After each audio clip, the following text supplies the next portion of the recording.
Welcome to Night Cosmos Sleep. Tonight, we turn our attention to Porphyrion, an immense radio structure born from the activity of a supermassive black hole in a galaxy billions of light-years from Earth. From the tiny central region of that distant galaxy, two jets have stretched outward in opposite directions, carrying plasma, high-energy particles, and magnetic fields into intergalactic space. The entire system extends nearly 23 million light-years. Even light, the fastest thing known to humanity, would take about 23 million years to cross a distance equal to its full length. What makes Porphyrion remarkable is not simply its size. This enormous structure is almost completely invisible to the human eye. What astronomers detected were not two glowing bands that could be seen directly across the sky, but faint radio emissions produced by charged particles moving through magnetic fields. Those signals traveled through an expanding universe for billions of years before finally reaching networks of antennas here on Earth. At the center of it all lies a black hole that cannot be seen directly. Matter moves around it, heating within an accretion disk and interacting with extremely powerful magnetic fields. From this environment, energy is focused into two narrow streams of plasma that race outward from the galaxy and continue farther than any jet system ever confirmed at the time Porphyrion was announced. But producing a jet is only the beginning. To form a structure stretching tens of millions of light-years, the plasma must push through the gas surrounding its galaxy, enter the intergalactic medium, resist dispersal, and survive for a span of time almost impossible to compare with the history of our species. Along the way, it does more than simply travel through space. It heats surrounding gas, carries magnetic fields across enormous distances, and leaves its influence far beyond the galaxy where it began. Porphyrion, then, is more than a record-breaking object. It raises questions about how far the influence of black holes can extend, how long relativistic plasma flows can endure, and what role active galaxies have played in the history of the cosmic web. A process beginning within an extraordinarily small region around a black hole can ultimately leave a mark hundreds of times larger than its host galaxy. Before we follow those jets any farther, we need to begin with the most fundamental point of all, where the familiar scale of human experience slowly gives way to distances that are almost beyond imagination. Porphyrion is often described as a giant radio galaxy. That name can easily create the impression that the galaxy itself stretches nearly 23 million light-years across, with countless stars extending from one end to the other. But that is not what astronomers have observed. Most of the system's stars remain concentrated within a host galaxy near the center. That galaxy may be very large compared with the Milky Way, but it is still small beside the full radio structure extending outward in both directions. The figure of nearly 23 million light-years does not describe the spread of the stars. It describes the distance between the outermost regions of the two jet systems and the radio lobes produced by the activity of the supermassive black hole at the center. This creates an important distinction between a galaxy and the region of space that galaxy can influence. Stars form the familiar luminous part of a galaxy. They orbit the center, creating dense stellar regions, broad halos of light, and sometimes spiral arms. But in a radio galaxy, what exists beyond the stellar region can be just as important. From the area near the central black hole, two streams of plasma can be launched in nearly opposite directions. They carry charged particles, energy, and magnetic fields past most of the galaxy's stars and continue outward into intergalactic space. As they travel, they produce radio emission, leaving behind long jets and inflating enormous lobes at great distances from the host galaxy. It is these jets and lobes that give the system the name radio galaxy. The term does not mean that the galaxy is broadcasting a radio program or deliberately sending a message. It simply means that a significant part of the system's structure is revealed through radio waves rather than visible light. If the host galaxy were observed only through a telescope collecting ordinary visible light, it might appear as a small patch of brightness against the deep sky. But when the same region is viewed with a radio telescope, the image can suddenly expand. Two areas of emission appear on opposite sides of the galaxy, sometimes separated by millions of light-years. The galaxy that once occupied nearly the entire optical image now becomes only a tiny point at the center of a vastly larger structure. Under a commonly used classification, Systems with radio structures longer than about 700 kiloparsecs, or more than 2 million light-years, can already be placed in the category of giant radio galaxies. That alone is a difficult distance to imagine. Light would need more than 2 million years to travel from one end of such a system to the other. Porphyrion does not exceed that threshold by only a small amount. With an observed length of nearly 7 megaparsecs, it is about 10 times larger than the minimum scale used to define a giant radio galaxy. When it was announced, that size pushed the known limits of black hole jets into a range that many researchers had previously considered extremely difficult to sustain. But units such as kiloparsecs and megaparsecs rarely create an intuitive sense of scale. They are useful for astronomical calculations, yet difficult to turn into a clear mental image. To understand the size of Porphyrion, we need to begin with distances that are much closer to home. Light from the moon takes only about 1.3 seconds to reach Earth. When we look at the moon, we are seeing it as it was a little more than a second ago. Light from the sun takes more than 8 minutes to cross the nearly 150 million kilometers between it and our planet. If the sun could somehow change at this very moment, Earth would not receive information about that change until more than 8 minutes later. The Alpha Centauri system lies more than 4 light-years away. That means the light we observe from our nearest neighboring star system left it more than 4 years ago. The distance is already so great that today's spacecraft would need thousands of years to cross it. Yet, on the scale of Porphyrion, a distance of just over 4 light-years almost disappears. It is too small to make any significant mark beside a structure nearly 23 million light-years long. Now the ruler can be expanded to the scale of the Milky Way. The familiar stellar disk of our galaxy is about 100,000 light-years across. A beam of light beginning on one side of the Milky Way's disk would need roughly 100,000 years to reach the opposite side. That is a span of time far longer than the entire history of human civilization. During such a journey, civilizations could rise and disappear. Species could evolve. Continents on Earth could shift their positions. And yet, compared with Porphyrion, the width of the Milky Way is still only a small unit. Depending on how astronomers define the boundary of the Milky Way, more than 100 galaxies of similar size could be placed end-to-end within Porphyrion's observed length. If we use only the roughly 100,000 light-year diameter of the stellar disk, that number could rise to more than 200. This does not mean that Porphyrion contains hundreds of galaxies arranged in a line. The comparison is simply a way to show how far the two jets have extended. A single source at the center of one galaxy has created a trace whose length is comparable to hundreds of Milky Way disks placed one after another. Another image may make that scale easier to feel. The Andromeda Galaxy, the nearest large galactic neighbor to the Milky Way, lies about 2.5 million light-years away. The light reaching us from Andromeda tonight began its journey before modern humans appeared on Earth. The distance between the Milky Way and Andromeda is already so vast that no spacecraft we possess today could cross it on any timescale meaningful to civilization. Yet Porphyrion is several times longer than that distance. You could travel from the Milky Way to Andromeda, continue an equivalent journey a second time, then a third, and still not reach the far end of the structure. These comparisons do not allow us to truly picture the whole of Porphyrion in our minds. The human brain did not evolve to process distances measured in tens of millions of light-years, but they reveal at least one thing clearly. This is not simply a large galaxy. It is a region of influence extending far beyond the ordinary scale of a galaxy.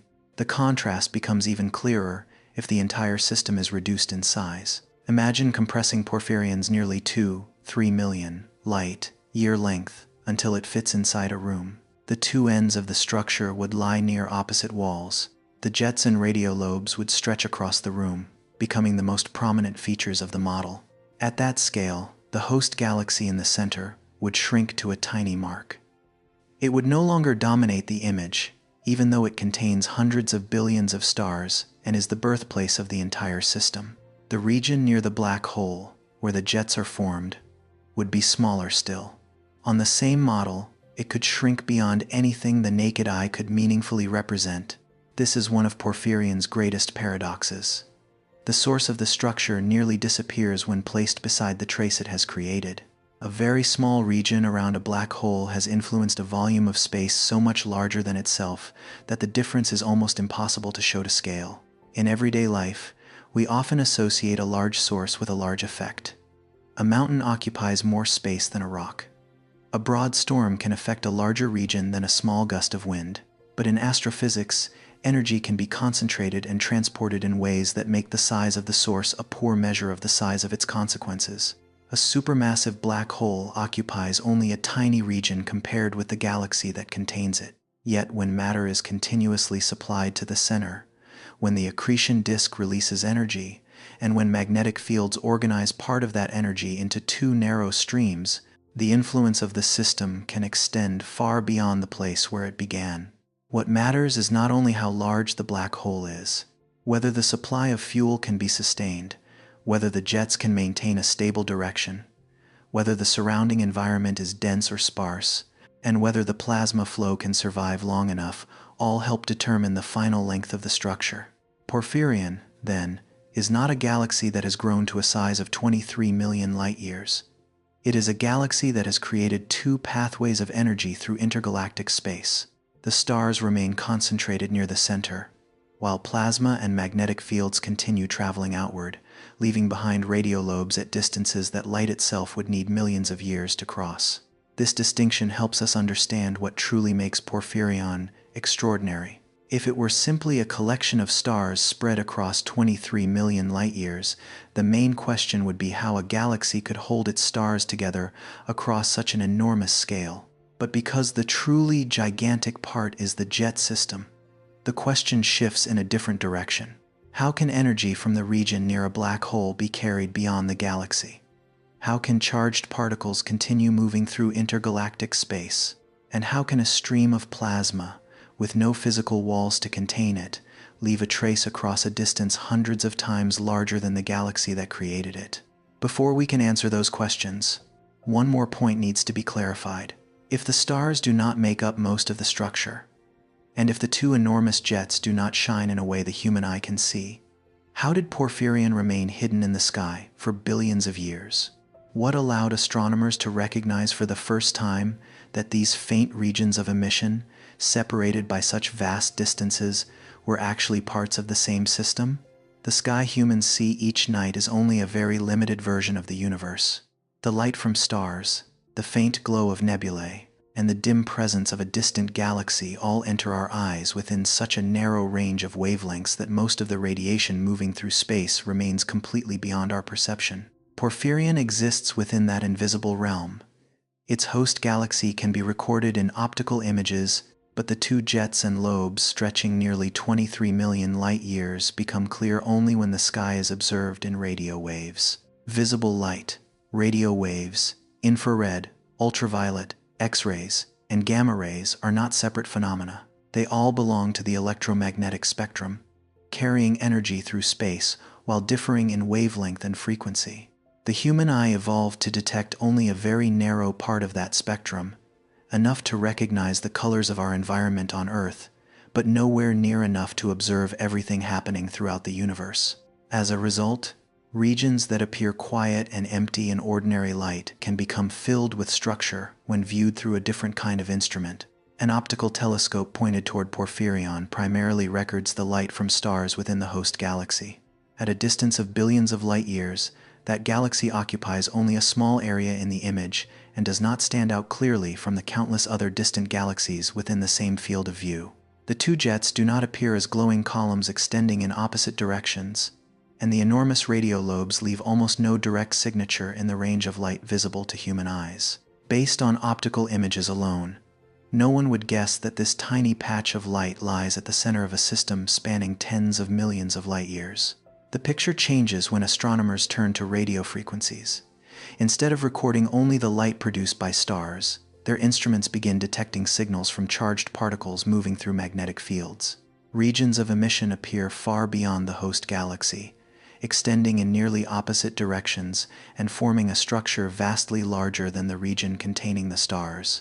The galaxy that dominated the optical image now shrinks into little more than a connecting point between two immense regions of radio emission.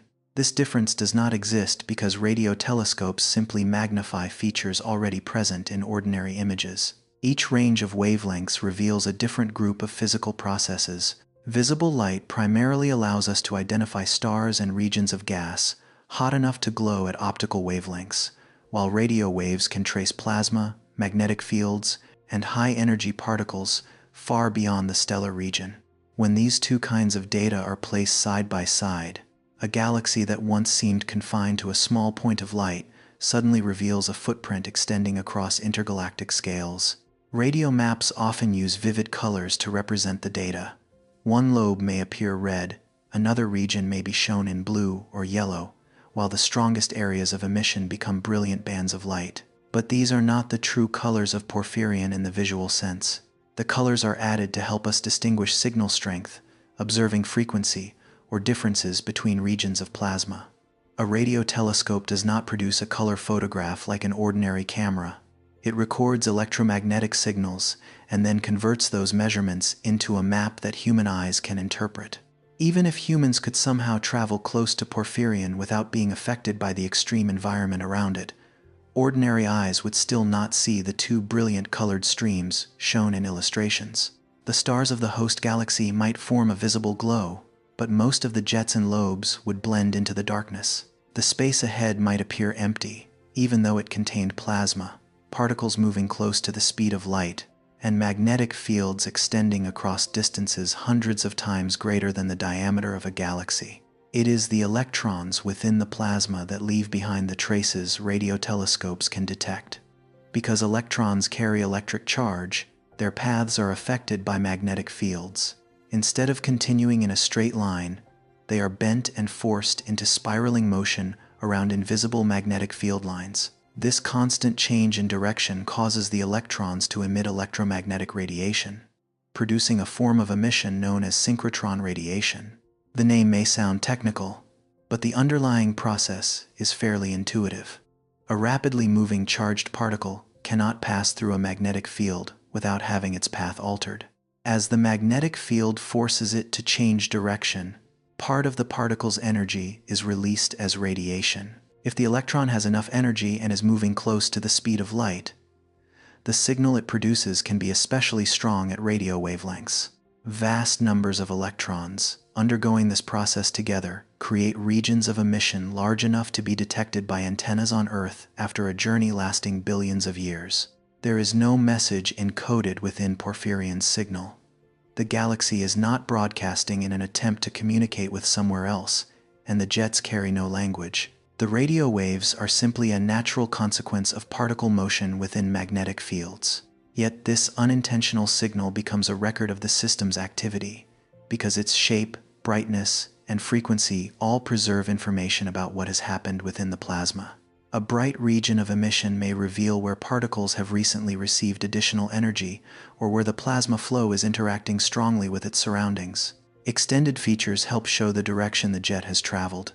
Changes in intensity from one region to another reflect the way the plasma expands, loses energy, and mixes with intergalactic gas. By observing the same structure at several frequencies, astronomers can also estimate which parts of a lobe are relatively young and which have existed for longer periods of time. Electrons cannot maintain their original energy forever. Each time they emit radiation, they lose some of that energy, while interactions with the universe's background radiation continue to weaken them.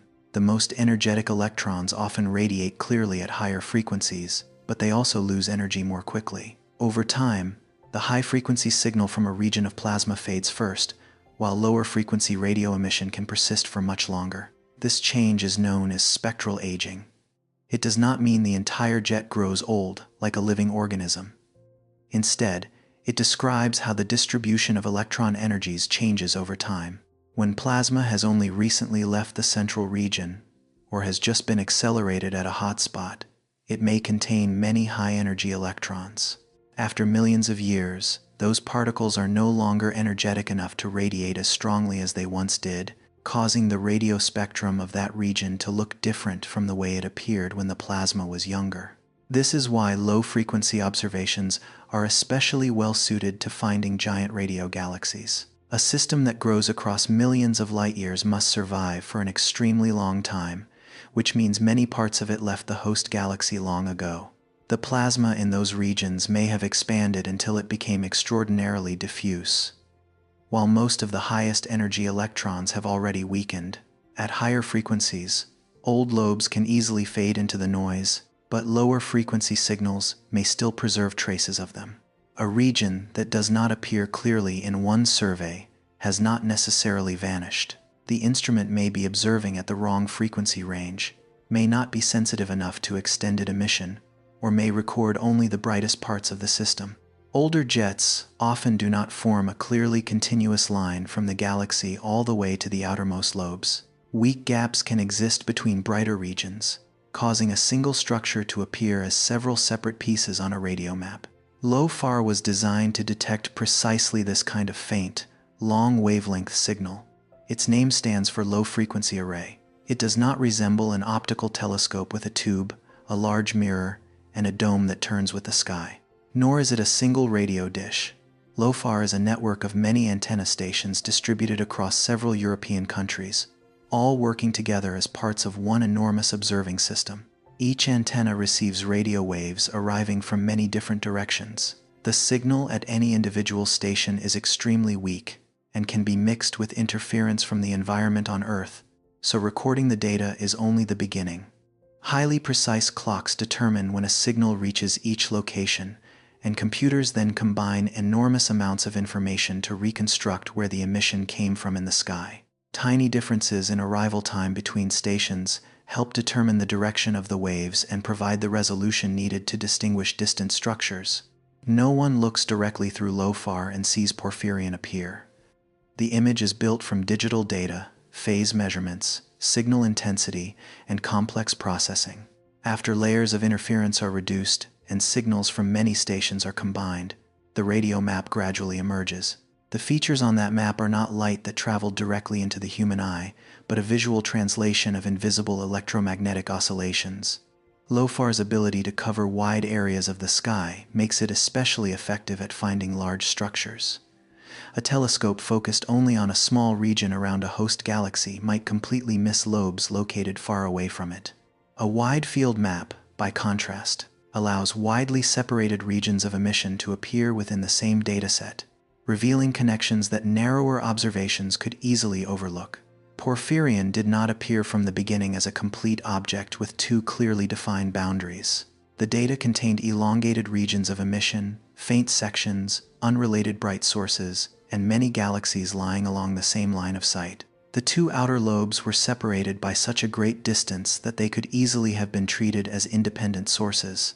Only when the overall shape was examined across a sufficiently wide area did the possibility that they belonged to the same system begin to stand out. The alignment of radio-emitting regions is an important clue, but it cannot serve as final proof on its own. The sky gives us only a two-dimensional projection of a universe with depth.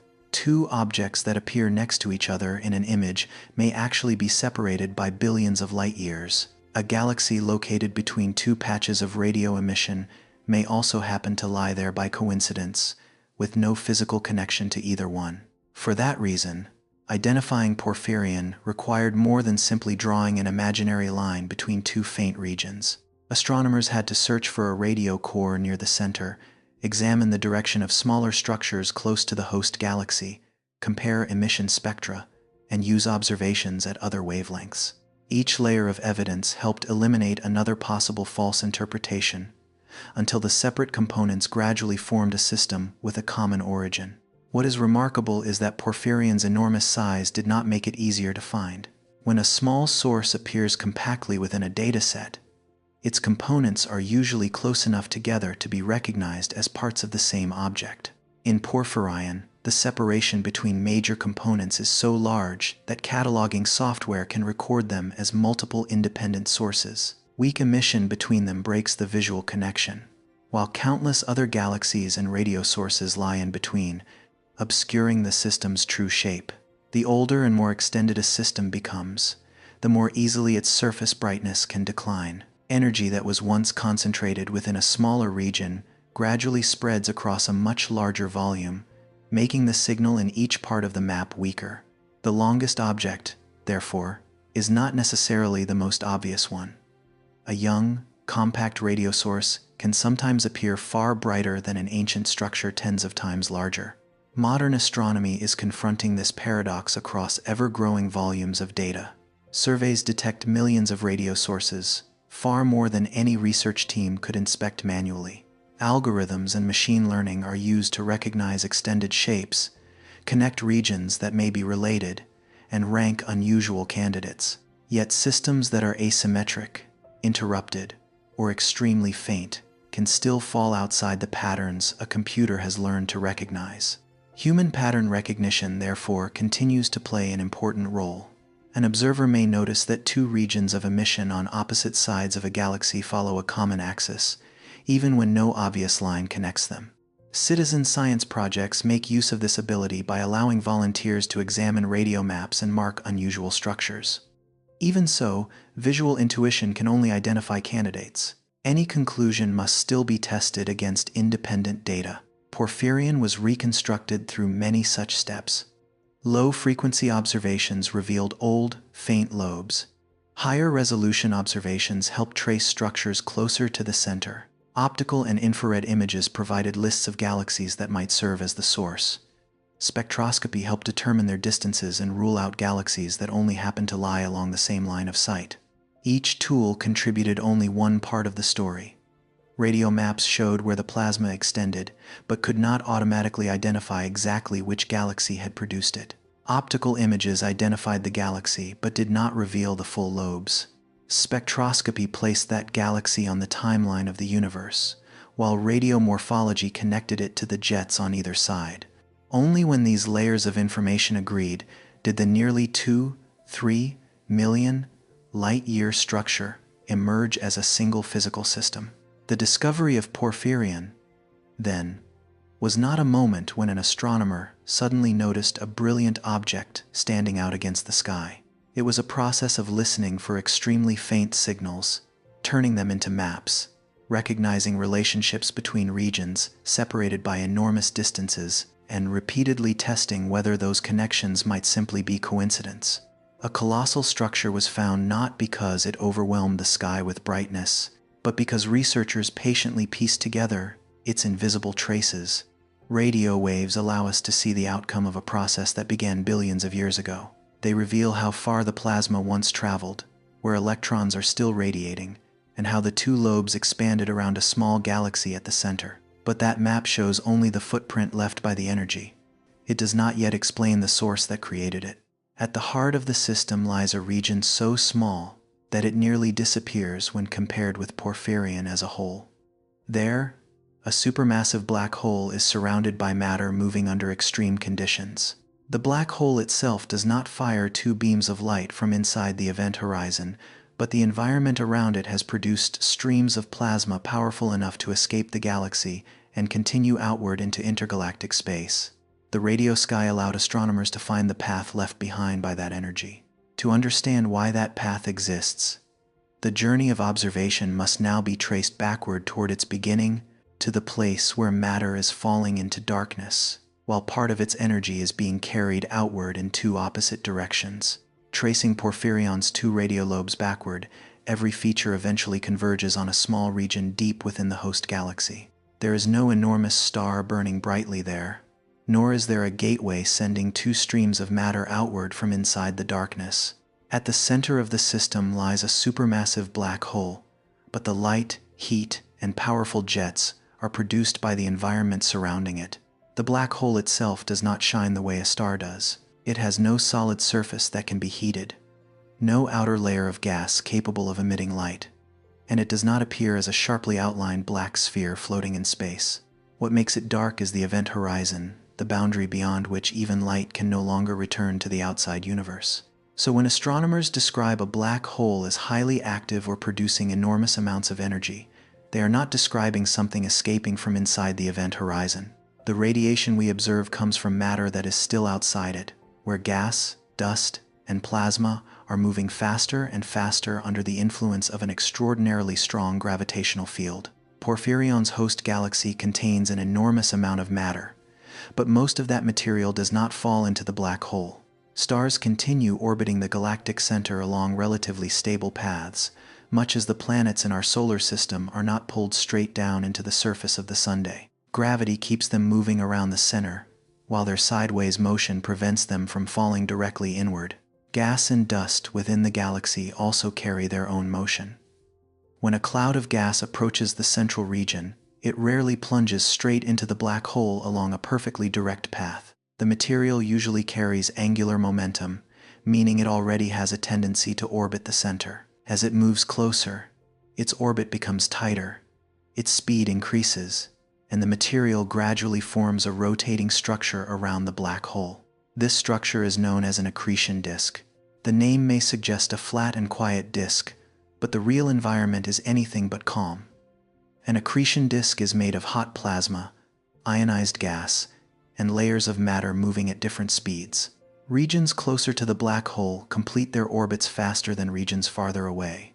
These differences cause the material to interact, stretch magnetic fields, and convert some of its energy of motion into heat. The deeper matter moves into the gravitational field, the more energy it releases. It travels faster, becomes more strongly compressed, and experiences increasingly powerful electromagnetic fields.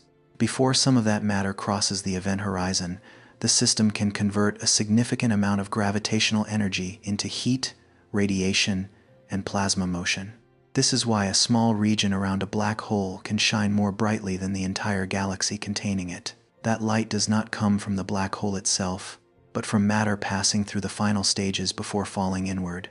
The closer it moves toward the boundary of no return, the hotter and more energetic it becomes, turning the central region into one of the most extreme environments in the universe. In Porphyrion, this process did more than produce radiation around the host galaxy. Part of the energy was organized into two narrow streams of plasma directed along nearly opposite paths, leaving the central region at tremendous speed. Those two streams would eventually grow into the jet system, extending across tens of millions of light years. At first, this may seem to contradict the very nature of a black hole. If gravity is so strong that even light cannot escape from inside the event horizon, why would a black hole be associated with jets of matter rushing outward? The answer lies in where those jets are formed. The plasma inside the jets never entered the black hole and then came back out. Once matter crosses the event horizon, there is no mechanism that allows it to reverse direction and reappear in the outside universe. The jets begin in regions that still lie beyond that boundary, where the accretion disk, magnetic fields, and the rotation of the system interact with one another. You can imagine matter approaching the black hole as an increasingly rapid flow circling an invisible central region.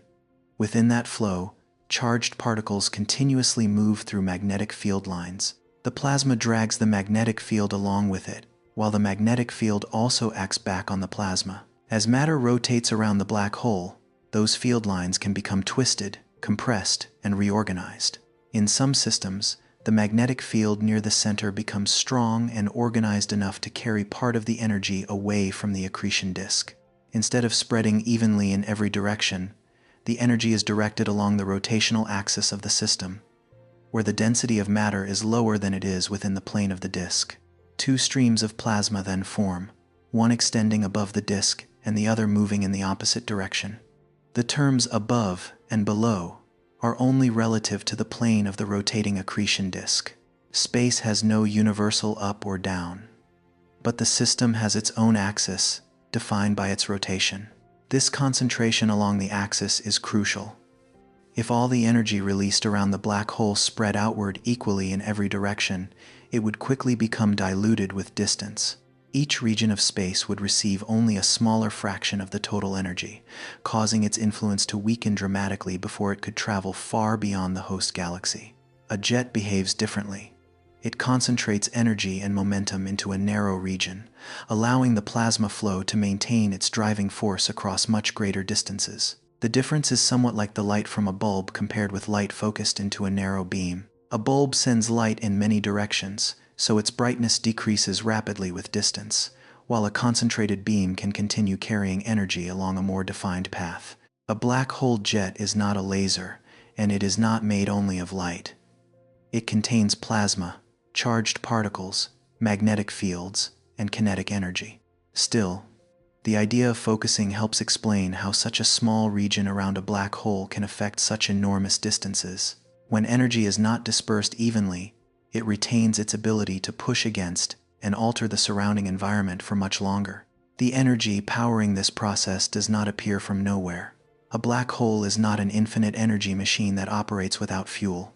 Everything happening within the system begins with matter being supplied to the central region and with the motion of the black hole itself. As gas approaches the black hole, it falls deeper into the gravitational field. Some of the gravitational energy released during this process can be transformed into heat and radiation before the matter crosses the event horizon.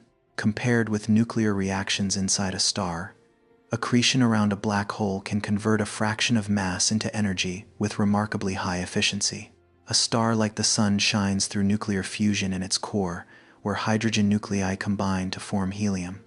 Only a small fraction of the mass involved in those reactions is converted into energy. Around a black hole, matter falls through a far deeper gravitational field and can release a much greater fraction of its energy before disappearing from view. That is why an accretion disk occupying only a tiny region compared with its galaxy can still produce a brightness greater than the combined light of hundreds of billions of stars. When the center of a galaxy becomes active in this way, astronomers call it an active galactic nucleus. But even a brilliantly glowing accretion disk is not enough on its own to create two jets stretching millions of light years. The system needs another component, capable of extracting energy and directing it into narrow streams. That component is the magnetic field. The magnetic fields around an accretion disk do not remain as fixed, motionless lines. Moving plasma drags them along, twists them, and amplifies them.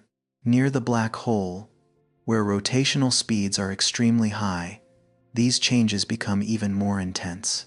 Some magnetic field lines can accumulate near the central region, forming structures strong enough to influence the motion of charged particles. Plasma generally moves more easily along magnetic field lines than across them. When the magnetic field becomes organized along an axis, it can act like a guiding system, carrying plasma and energy away from the central region.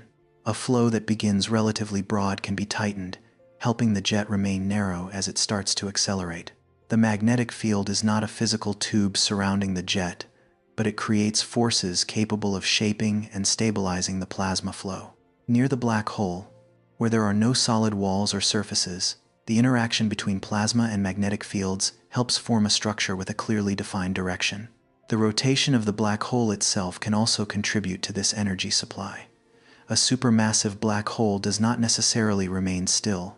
It can rotate extremely rapidly because of its history of consuming matter and merging with other black holes. As it spins, it alters the surrounding space-time in a way that has no complete equivalent in everyday experience. Space-time near a rotating black hole is dragged along by that motion. This effect is known as frame dragging, but understanding its role does not require going deeply into the equations of general relativity.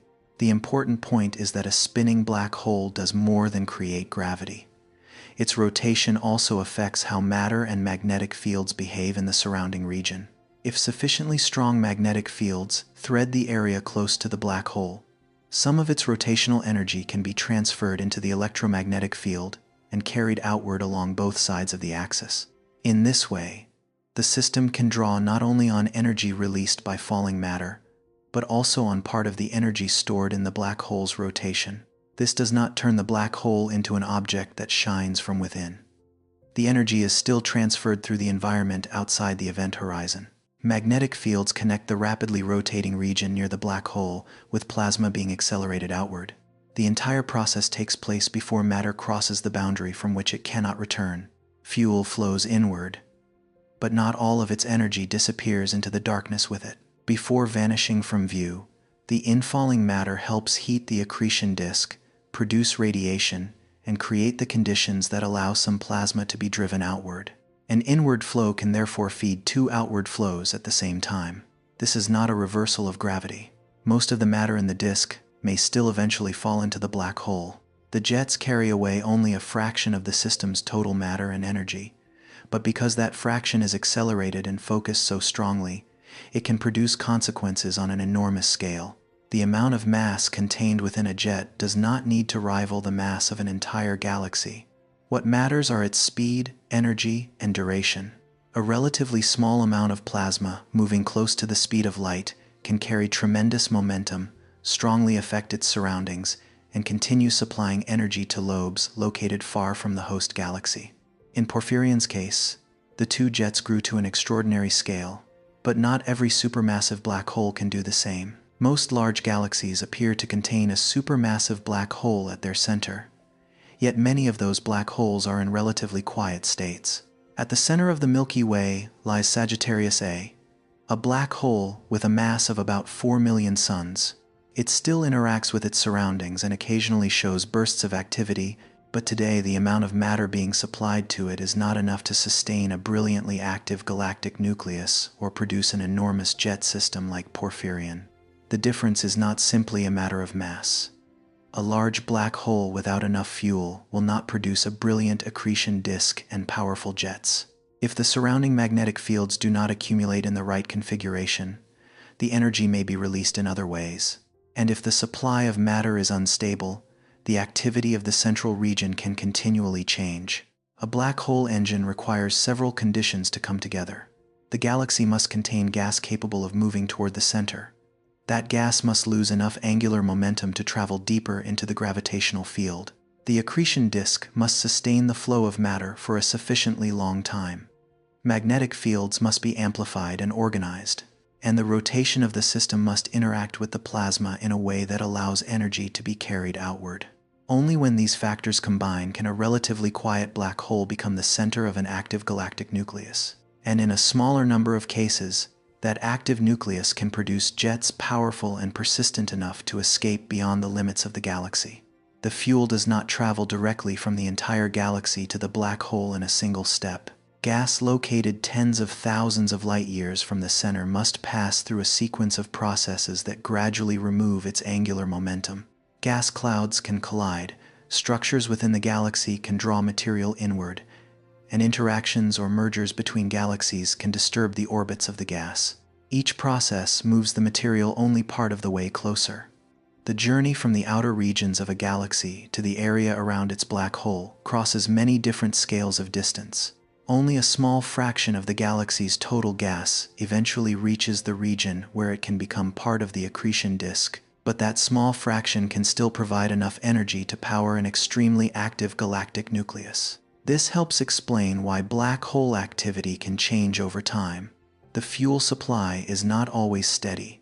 A new cloud of gas moving inward can cause the galactic nucleus to brighten. When the supply decreases, the accretion disk weakens and the jet can lose power. Changes occurring close to the black hole can then travel along the jet and leave their signatures at much greater distances. For that reason, we should not imagine Porphyrion's engine operating at one constant level of power throughout its entire history. The system may have passed through periods of stronger activity, weaker activity, or even temporary interruptions. What we observe in the lobes is the accumulated result of a long process, not a simple copy of the central region at one particular moment. The enormous distance between the black hole and the outer ends of Porphyrion makes this relationship even more complicated. A change near the center cannot immediately affect a lobe millions of light years away. Information and energy must travel along the jet, which means that each region of the system reflects a different stage in the history of its activity. The area near the black hole may be responding to a relatively recent supply of fuel, while a distant hotspot may still be fed by plasma that left the center long before. When we view all of Porphyrion on a single map, we are combining many layers of time into one image. Yet all of those layers begin with the same basic principle. Matter moves into the black hole's gravitational field, releases energy as it travels through the accretion disk, reshapes the magnetic fields, and creates the conditions that allow part of that energy to be carried outward in two directions. One inward flow has fed two outward flows. A dark region that cannot be observed directly has become the center of a radio structure tens of millions of light years long, and a process occurring within an extremely small region has left a footprint hundreds of times larger than the host galaxy. But launching plasma away from the central region was not Porphyrion's greatest achievement. Near the black hole, strong magnetic fields, and an abundant energy supply can explain how the jets begin. Once they move away from that environment, however, the plasma flows gradually lose the direct support of the central engine and enter regions with entirely different conditions. They must pass through the gas of the galaxy, escape the surrounding halo of matter, confront the intergalactic medium, and preserve their structure without any solid walls protecting them. Every additional stretch of distance creates more opportunities for the jets to bend, disperse, or mix with the surrounding material. The dark engine supplied the energy that powered Porphyrion. From the moment the plasma left the central region, the question was no longer simply how the flow was created, but how it could survive long enough to transform a small motion near a black hole into a pathway extending across millions of light years. When plasma leaves the region near the supermassive black hole, it does not immediately become the nearly 2-3 million light-year structure observed by radio telescopes. From its tiny point of origin at the center of the galaxy to the two lobes separated by several megaparsecs, the flow must pass through a series of very different environments. It first travels through the denser gas surrounding the galactic nucleus, continues outward among the stars, escapes the halo of material surrounding the host galaxy, and only then enters the thinner space between galaxies. Throughout this entire journey, the jet is not enclosed inside a rigid walled tube, nor is it a solid rod of matter that keeps exactly the same shape from beginning to end. A jet is a stream of plasma made up of electrons, atomic nuclei, energy, and magnetic fields moving in an organized direction. These components continuously interact with one another while also responding to the gas and magnetic fields in the surrounding environment. Plasma differs from ordinary gas because many of its atoms have been separated into electrically charged particles. As a result, its motion is strongly influenced by magnetic fields. Magnetic field lines can be stretched and twisted, along with the flow, while the magnetic field itself helps keep the plasma concentrated around an axis. This connection allows the jet to maintain a narrower shape during its early stages, even though there is no physical shell preventing the plasma from spreading outward. Near the center, particles within the jet may travel at speeds very close to the speed of light, but the speed of individual particles is not the same as the rate at which the entire system grows. This is an important distinction, because the image of two enormous jets extending outward can easily create the impression that their outermost ends are also racing through space at nearly light speed. In reality, plasma can move extremely quickly through an already established jet, while the leading edge of the lobe must physically push intergalactic gas aside before the system can advance. The process is somewhat like vehicles carrying material to a construction site. The vehicles may travel quickly along a road that has already been opened, but the boundary of the construction site moves forward only after the ground ahead has been cleared. Dynamical models of Porphyrion suggest that each end of the system may have advanced outward at an average speed of only about 0.6% of the speed of light. Because the two ends are expanding in opposite directions, their total separation rate would be roughly 1.2% of light speed. That still corresponds to thousands of kilometers per second, but it is far slower than the relativistic particles flowing inside the jets. This difference in speed helps explain why a system several megaparsecs long requires an extraordinary amount of time to develop. Fresh particles can continuously travel outward from the center, but the leading edge of the system advances only gradually into previously undisturbed surroundings. Every new stretch of space requires the jet to transfer momentum, compress gas, generate shock waves, and spend part of its energy. Based on its length, radio brightness, distance, and assumptions about the environment surrounding the host galaxy, researchers estimate that Porphyrion may have developed over roughly 1.9 billion years. This age comes from modeling rather than from a clock that can be measured directly, so it carries considerable uncertainty. Even so, it suggests that Porphyrion was not created by a brief eruption, but is the accumulated result of a long history of activity unfolding across geological and cosmic timescales. If that estimate is approximately correct, the jets have been developing for far longer than complex animal life has existed on Earth. Over a comparable span of time, continents can change shape, Mountain ranges can rise and erode away, and entire branches of evolution can appear and disappear. For a jet system, that passage of time is recorded not in rocks or fossils, but in the distribution of plasma, magnetic fields, and regions of radio emission. The central source must provide an enormous amount of energy to sustain such a process. Models from the Discovery team estimate the combined mechanical power of Porphyrion's two jets at about 1.3 times 10 to the 39 watts. That is comparable to the light output of trillions of sun-like stars, although Porphyrion's energy is carried mainly through motion, plasma, and magnetic fields, rather than through light alone. Enormous power does not mean that energy is released evenly at every point along the jets.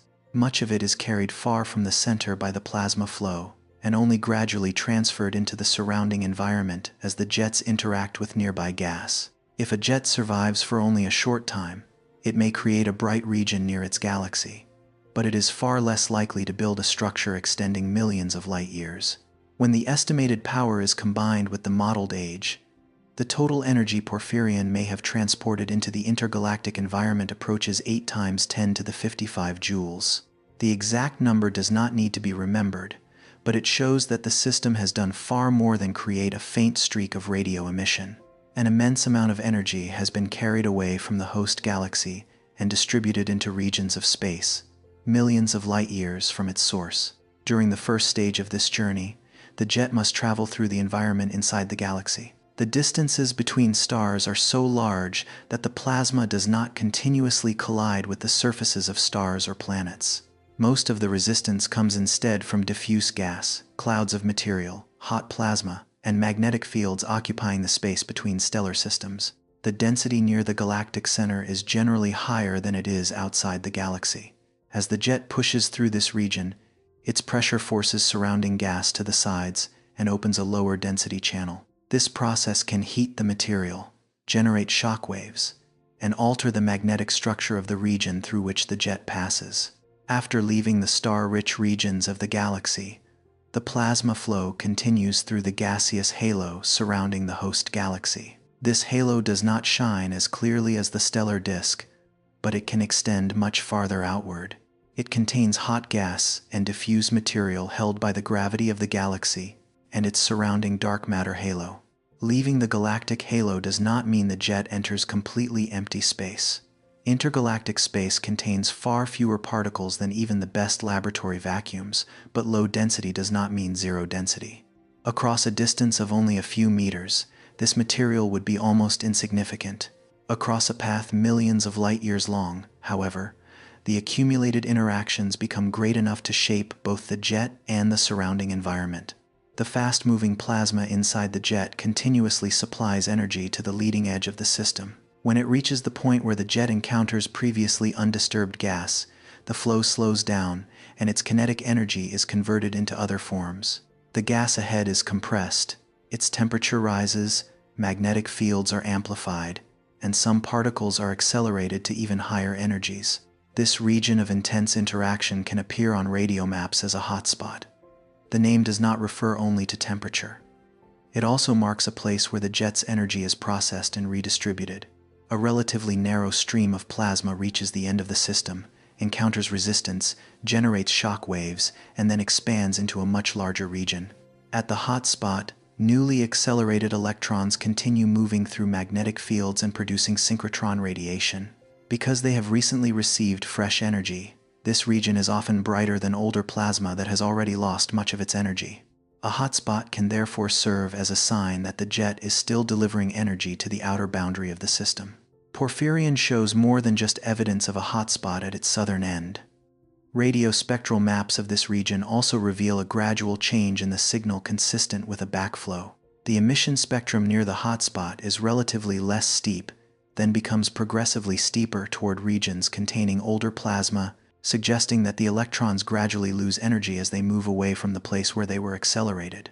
Backflow occurs because plasma cannot continue accumulating indefinitely within a small region at the end of the jet. As fresh material keeps arriving, pressure builds and the plasma must spread in other directions. Some of it expands sideways, while another portion may move back along the outer regions of the jet toward the galaxy. This motion does not mean that the plasma is returning to the black hole or being pulled back toward the center by gravity. It simply reflects how material is redistributed after energy has been delivered to the end of the system. The jet carries plasma outward, while pressure near the leading edge causes some of that material to flow back through regions surrounding the main axis. Over time, plasma accumulated from countless episodes of outflow forms enormous radio lobes. If the jet is the relatively narrow route that transports energy, the lobe is the region where much of that transported material and energy is stored. Inside the lobe are high-energy electrons, atomic nuclei, magnetic fields, and layers of plasma created during different stages of the system's history. A lobe is not a fixed container with rigid boundaries. It continues to expand because its internal pressure is greater than that of the surrounding environment. As its volume increases, the lobe pushes intergalactic gas outward, performs work on the surrounding medium, and generates additional shock waves. In this way, part of the jet's original energy is converted into heat and motion in gas, located extremely far from the host galaxy. Regions near the hotspot generally contain younger plasma because they have only recently received energy. Areas farther from the hotspot, or closer to the inner part of the lobe, may contain electrons that have been traveling within the lobe for much longer. As these particles lose energy, high-frequency radiation weakens and the radio spectrum becomes steeper. By comparing observations across multiple frequencies, astronomers can trace the relative ages of different plasma regions. This is why a radio map does not show porphyrion as two uniform lines running from the center to the outer ends. The system contains narrow jet segments, faint regions of emission, hotspots, broad lobes, and backflow structures. Each part reflects a different stage in the transport and redistribution of energy. The two sides of the system are not perfectly alike. The northern and southern jets begin from the same central engine, but they travel through different regions of space. One side may encounter denser gas, different magnetic fields, or greater external pressure, causing it to develop more slowly and produce stronger emission where it interacts with the surrounding material. The other side may move into a thinner region, allowing the leading edge of the lobe to advance more easily while causing the plasma to expand across a larger volume and become fainter. Even the motion of the host galaxy through its environment can bend the two jets or make them asymmetric if its speed and direction are great enough. In Porphyrion, the remarkable overall straightness of the system suggests that the host galaxy has not been moving too rapidly relative to its surroundings, and that the launch axis has not changed dramatically over long periods of time. If the galaxy were moving quickly through intergalactic gas, both jets could be bent toward the same side, much like streams of material being blown by a wind. And if the black hole's axis repeatedly changed direction, the outer parts of the system would have difficulty maintaining the alignment we observe. Porphyrion's environment may have provided a relatively favorable path. Researchers suggest that the host galaxy most likely lies within a group of galaxies associated with a filament of the cosmic web, with large voids surrounding it. As the jets left the relatively dense region near the galaxy and moved toward these emptier areas, the density of gas along their path may have gradually decreased. According to the environmental model used in the research, there is a high probability that jets, as long as porphyrions extend into conditions similar to those found in cosmic voids, gas still exists there, but it is far more diffuse than inside galaxy groups or clusters. A powerful plasma flow encounters less resistance as the density ahead decreases, although it never becomes completely free from interaction. Within the extremely thin gas of these void-like regions, the leading edges of Porphyrion may have advanced at speeds far greater than the local speed of sound. The study estimates that the expansion could have been hundreds to thousands of times supersonic, strong enough to generate powerful shock waves propagating through the intergalactic gas. This estimate comes from environmental modeling rather than direct measurement, but it suggests that the jets may have strongly affected a form of matter that is otherwise extremely difficult to observe. Although a low-density environment allows the leading edge to travel farther, it creates another problem. As the lobes expand through thin regions, the plasma's energy becomes distributed across an ever larger volume, reducing their surface brightness. A system can therefore continue growing while becoming increasingly difficult to detect. like a layer of mist spreading wider and fading into the background. Porphyrion is already close to the noise limits of some of today's leading radio telescopes. Models suggest that systems with similar power, but even longer development times, could become so faint that they disappear from current surveys. This raises the possibility that the sky may contain jets as long as Porphyrion, or even longer, whose lobes have simply become too old and diffused to be clearly recognized. As the jets develop, they also create a region of hot, thin plasma surrounding the main flow. Often described as a cocoon, this is not a rigid shell, but rather part of the surrounding environment that has been altered by earlier plasma outflows. The original gas is pushed aside, heated, and reduced in density near the axis compared with regions that have not yet been disturbed. This cocoon creates more favorable conditions for plasma arriving later. Instead of having to force its way through untouched gas along the entire path, new material can travel through a channel that has already been heated and thinned. In this way, the jet does not simply respond to its environment. It actively reshapes the path through which it moves. The earliest outflows provide the energy needed to form the cocoon, while later ones take advantage of the altered environment to carry energy farther. This process may help the jet remain connected across great distances, especially if the central engine continues operating along a relatively stable direction. Even so, the plasma cocoon does not protect the jet completely. Turbulence can still develop along the boundary between the hot plasma and the intergalactic gas. Material from outside can mix inward, while plasma from the lobe can leak outward. As this mixing increases, the jet gradually loses organized kinetic energy and becomes broader and slower. Expansion in the sideways direction also changes the pressure inside the lobe. If the lobe expands too quickly, the plasma cools as it spreads out, and its radio brightness declines. If the external environment exerts greater pressure, the lobe may remain narrower, but the jet must spend more energy pushing forward. For this reason, the final length of a jet does not depend only on how much energy the black hole supplies.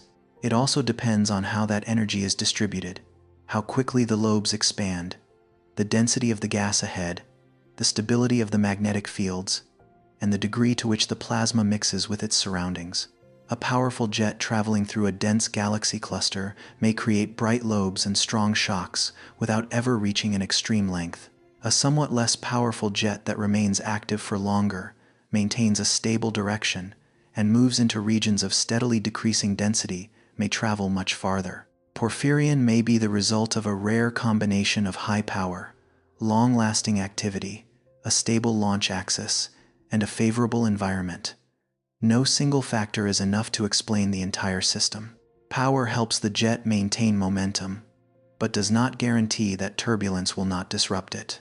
A thin environment reduces resistance, but cannot replace the energy supplied by the central engine. Magnetic fields help guide the flow, but they can also develop instabilities of their own. The immense distances involved also mean that different parts of the system do not represent the same moment in time. A change near the black hole takes an extremely long time to reach the outermost lobes. Plasma near the galaxy may have been launched during a relatively recent phase of activity, while a distant hotspot may still be responding to material that left the center millions of years earlier.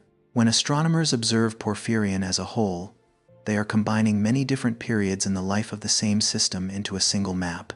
The radio image may appear to show one object at one moment, but in reality, each region is sending us information from a different part of its evolutionary history. If the central engine weakens, the jet does not disappear everywhere at once. Plasma that has already been launched continues to move outward. A hotspot may remain supplied with energy until the final portion of the flow reaches it.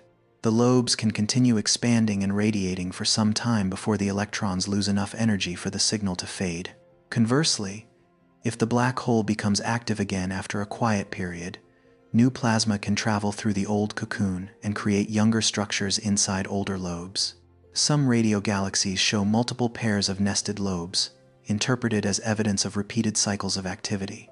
For Porphyrion, the detailed history of the central engine cannot yet be fully reconstructed, but the scale of the system suggests that its energy source must have been sustained or replenished efficiently over an extremely long time. From the central region, plasma traveled through the galaxy's gas, escaped its surrounding halo, entered the intergalactic medium, formed hotspots, produced backflows, and inflated two enormous lobes.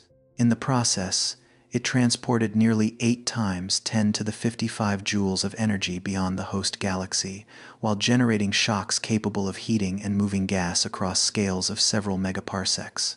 But every stage of that journey came with a cost. The jets transferred energy to their surroundings. Electrons emitted radiation and gradually weakened. The plasma expanded, and turbulence developed along the boundaries of the flow. A longer path meant more time for small disturbances to grow, for outside gas to mix inward, and for the jet axis to bend. This is why the remarkable thing about Porphyrion is not simply that its particles once moved extremely fast.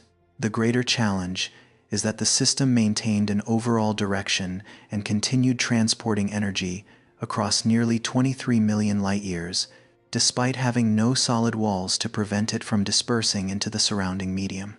The plasma carved out its own path, created the cocoon around itself, and took advantage of the region of space it had already transformed. Yet the farther the jet traveled from its source, the more opportunities arose for it to break apart. Small disturbances along the boundary could grow, magnetic fields could twist, the environment could deflect the flow, and mixing could transform a narrow jet into a broad region of turbulent plasma. Porphyrion survived these challenges long enough to grow to a scale that many earlier models suggested would be extremely difficult to reach. Its journey from the galactic center into intergalactic space therefore tells us not only where the plasma traveled, but also raises a deeper question about the survival of the flow itself. A jet with no protective walls, constantly losing energy and interacting with surrounding gas, should have countless opportunities to break apart long before reaching such distances. To understand why Porphyrion was able to preserve its structure across such an enormous span, we need to examine the instabilities that could have destroyed it and the rare conditions that allowed the system to endure. Porphyrion's nearly 2-3 million light-year length presents a problem even more difficult to explain than the creation of the jets themselves.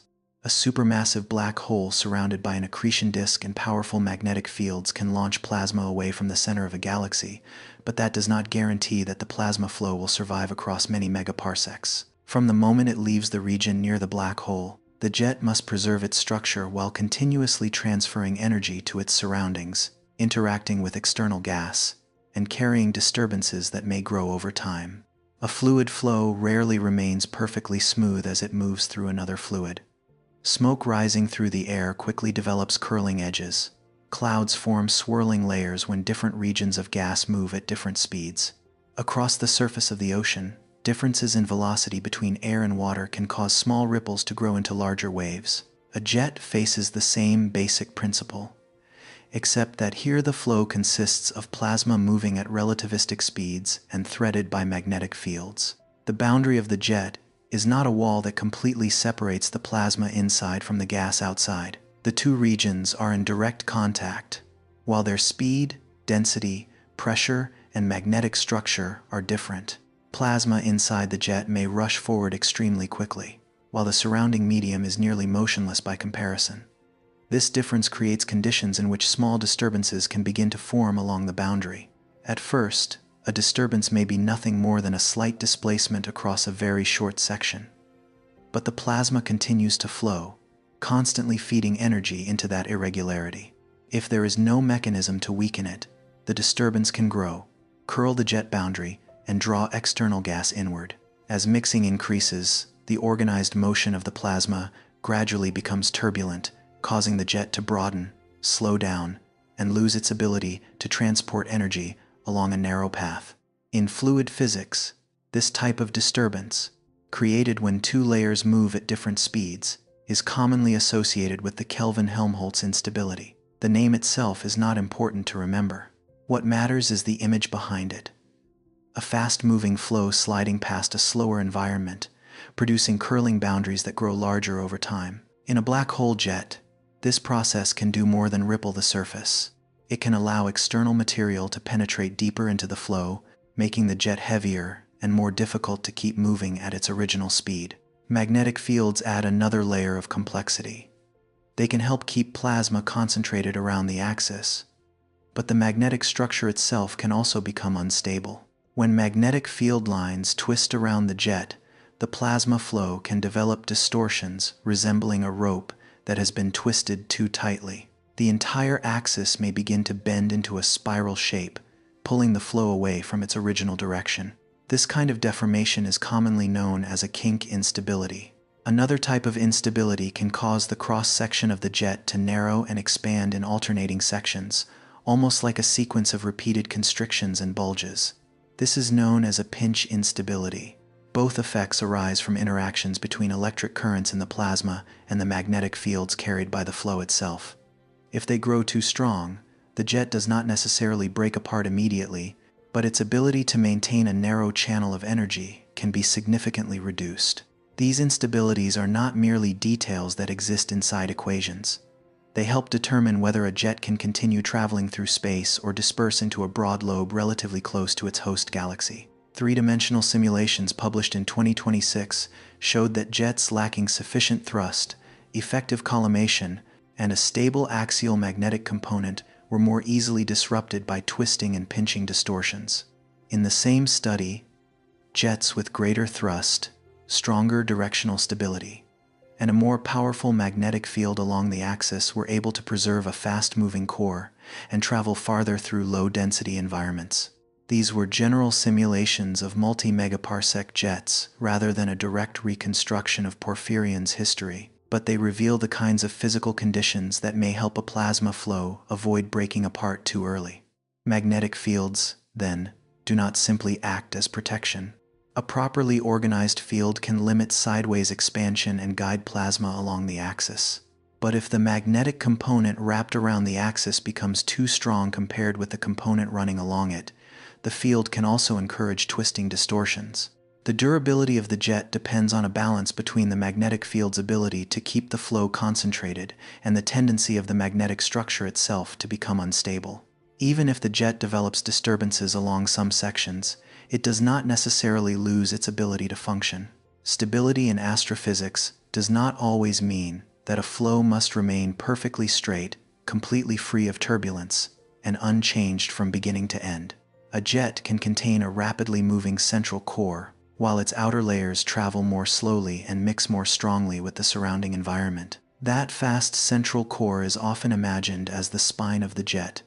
Around it may be a slower layer of plasma that reduces the direct velocity difference between the relativistic core and the nearly stationary gas outside.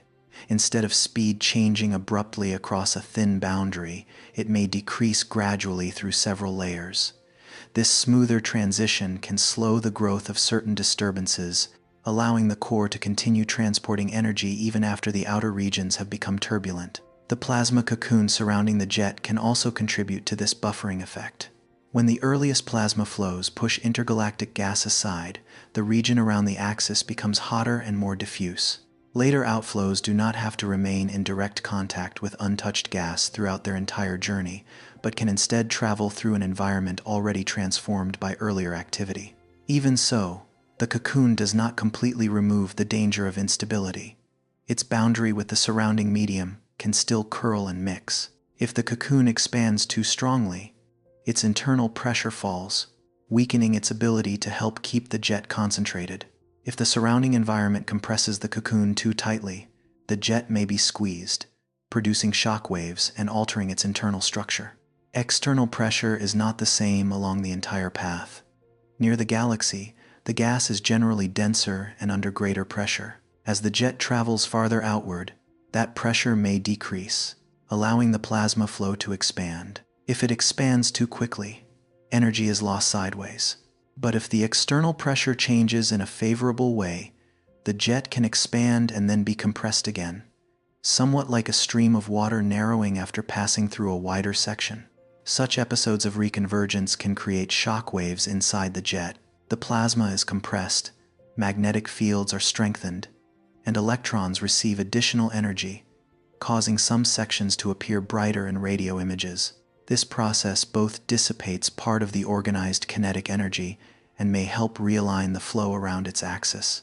A jet, therefore, does not necessarily maintain the same diameter throughout its entire journey.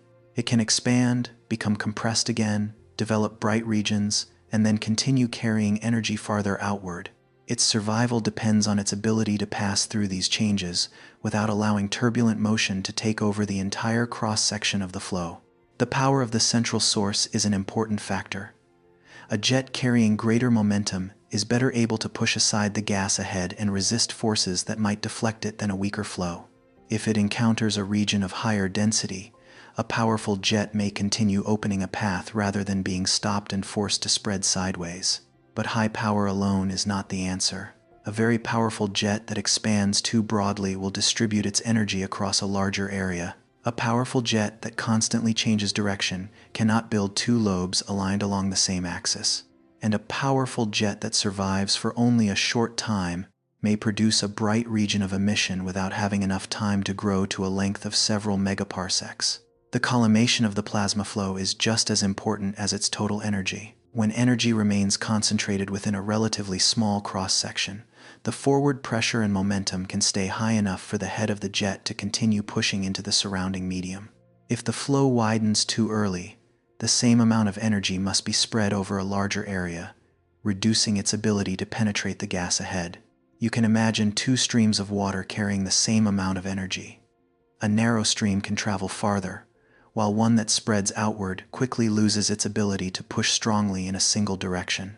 In a jet, magnetic fields and surrounding pressure work together to help maintain this collimation, even though no solid pipe exists around the flow.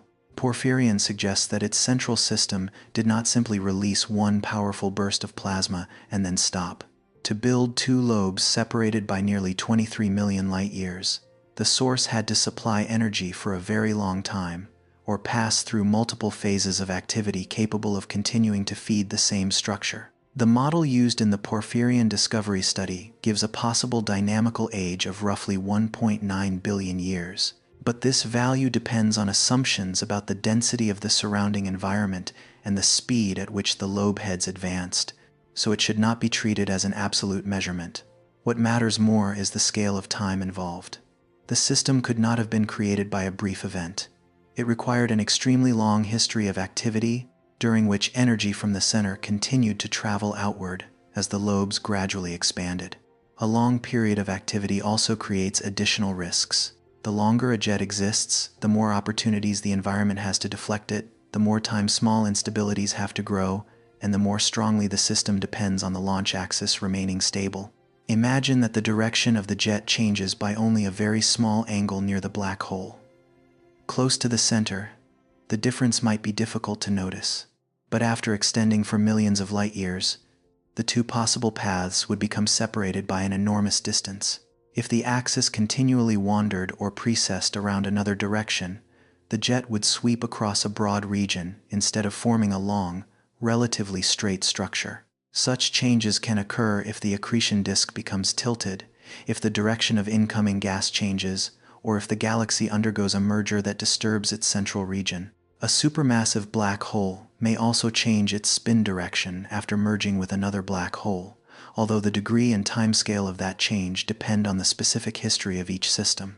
Porphyrion still preserves an overall axis that can be traced from the host galaxy toward its outermost regions of emission.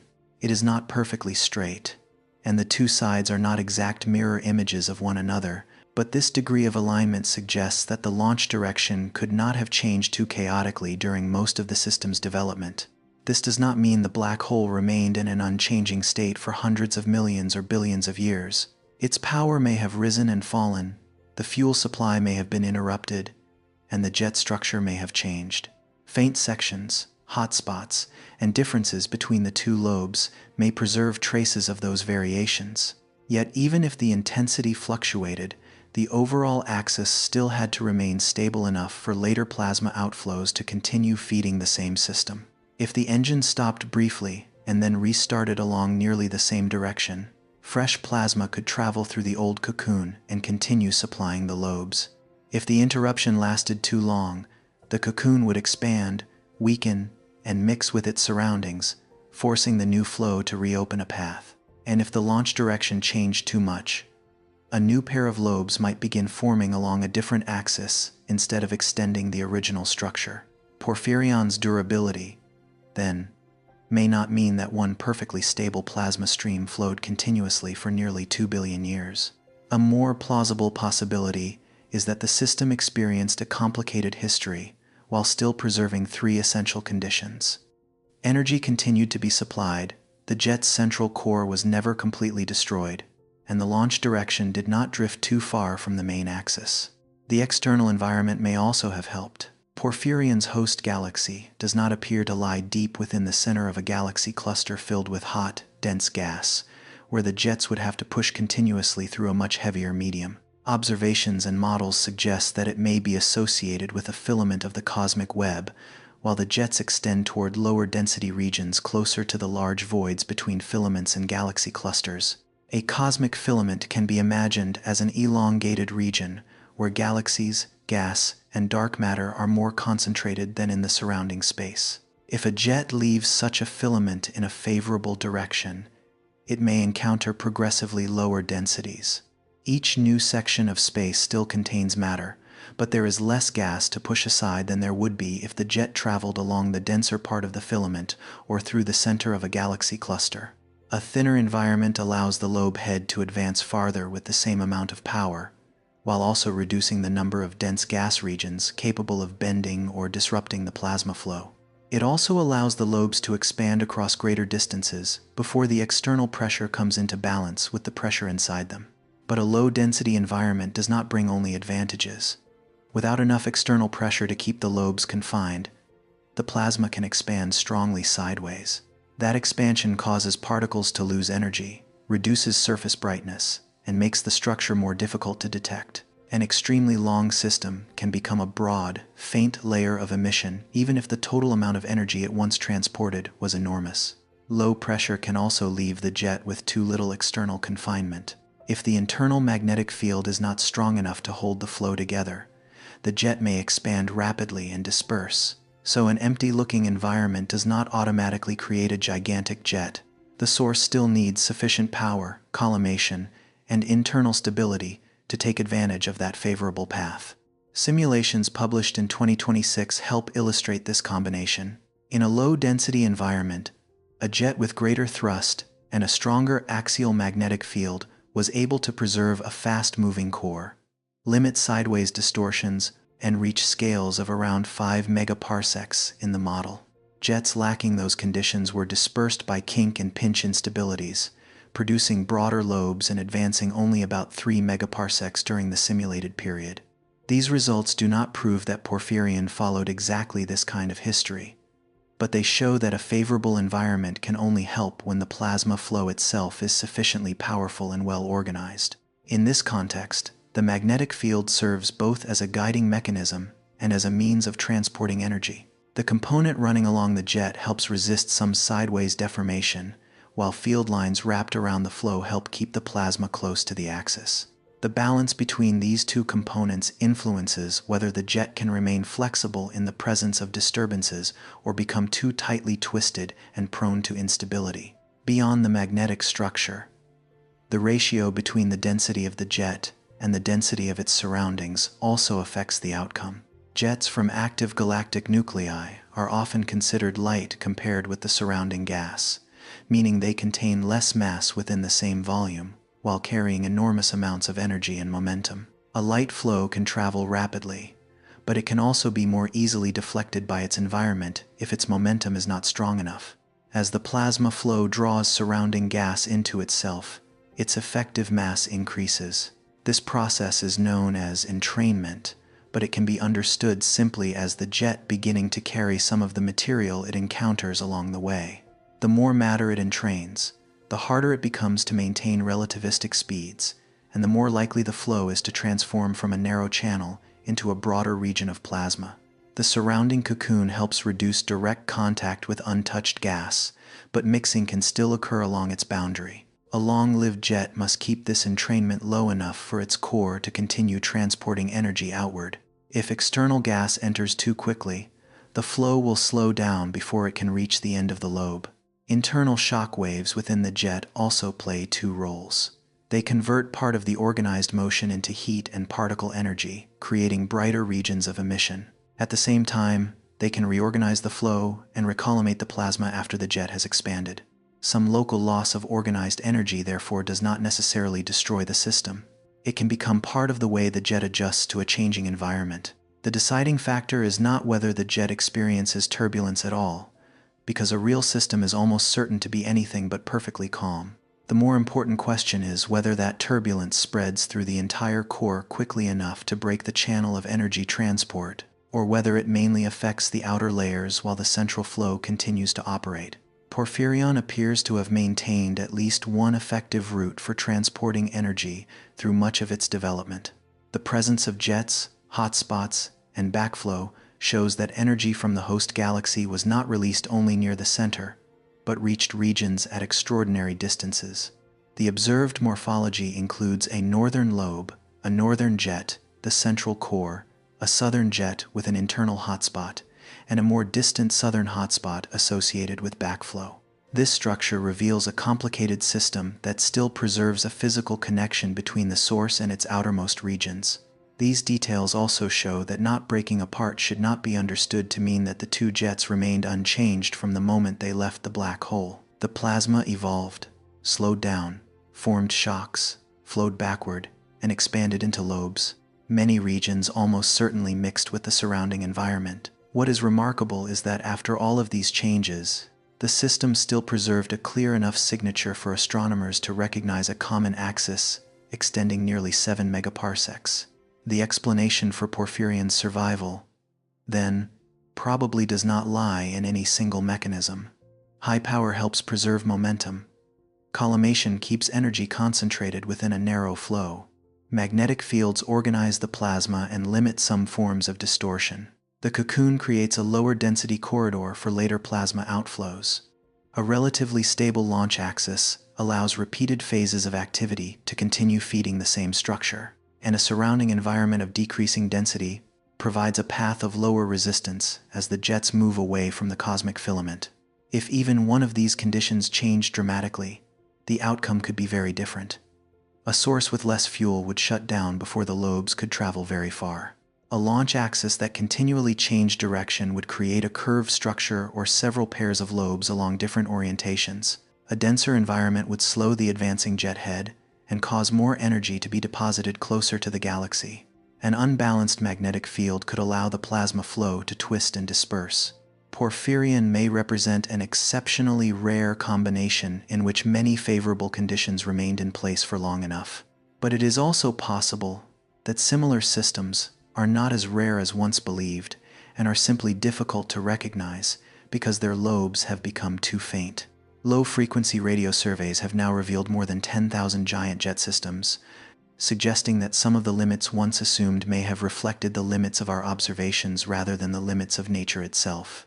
Even as the known population of giant radio galaxies continues to grow, Porphyrion remains at the extreme end of the distribution. For roughly half a century, the largest confirmed systems seem to stop at around 4.6 to 5 megaparsecs. Both observations and some theoretical results had led researchers to regard roughly 5 megaparsecs as a reasonable upper scale for growth. Porphyrion extends to nearly 7 megaparsecs, forcing models to allow for black hole jets that can sustain their influence across substantially greater distances. This does not prove that no ultimate limit exists. Every jet must eventually weaken as the fuel supply declines, electrons lose energy, and plasma mixes with its surroundings. The question now is where that limit lies, and whether it is a fixed number at all, or instead changes with each particular combination of power, duration, magnetic structure, and the density of the surrounding gas. The exact mechanism that allowed Porphyrion to overcome fluid instabilities across cosmological distances has not yet been fully determined.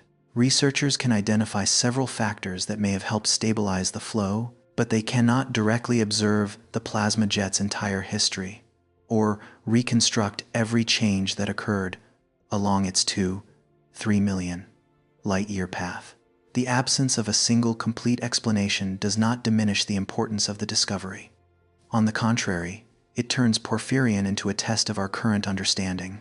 Any model of giant astrophysical jets must be able to explain how a plasma flow can preserve an energy-carrying core, adapt to changing surroundings, and maintain an overall axis across distances once thought to be too great. If Porphyrion existed in the universe as it is today, the intergalactic environment would be more diffuse after billions of years of cosmic expansion, and the path of the jets might be considered relatively more favorable.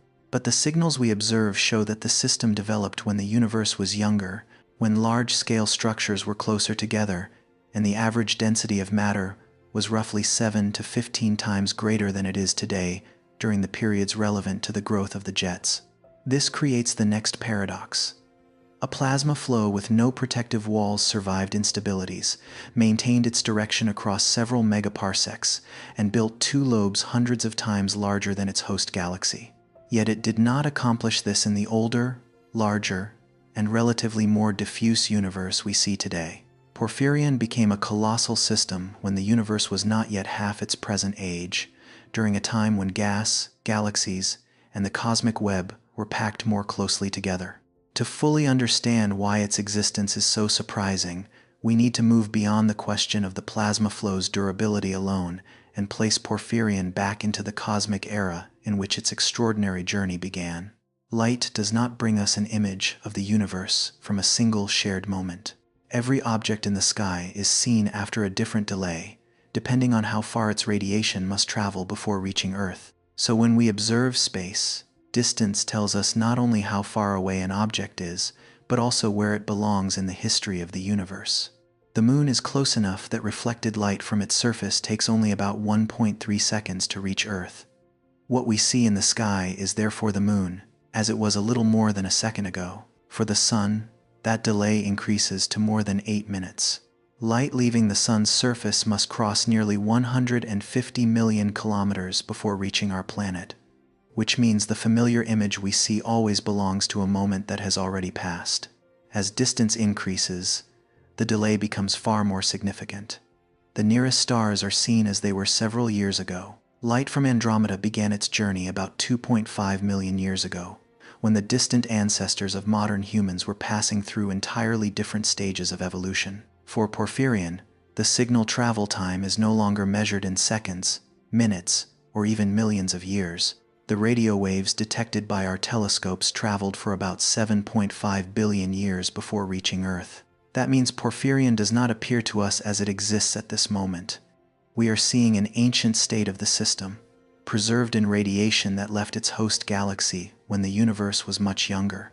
During the signal's long journey, galaxies continued to evolve, stars formed and ended their lives, the solar system came into existence, and life on Earth passed through an immense history before humans finally built antennas capable of detecting those radio traces.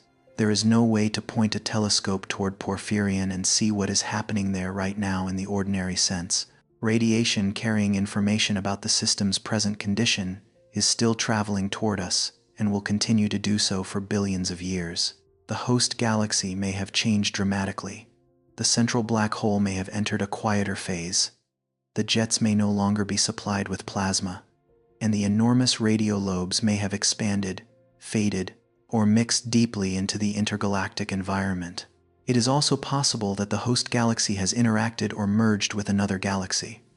The supply of gas flowing toward the center may have changed, causing the power of the active nucleus to rise or decline. The large-scale structures surrounding it certainly no longer have exactly the form we observe, because the universe has continued expanding throughout the 7.5 billion years since the signal left the system. Porphyrion is therefore more like an ancient record than a landscape being transmitted live. Telescopes are not watching the black hole operate in real time. They are reading the traces of a process that took place long ago.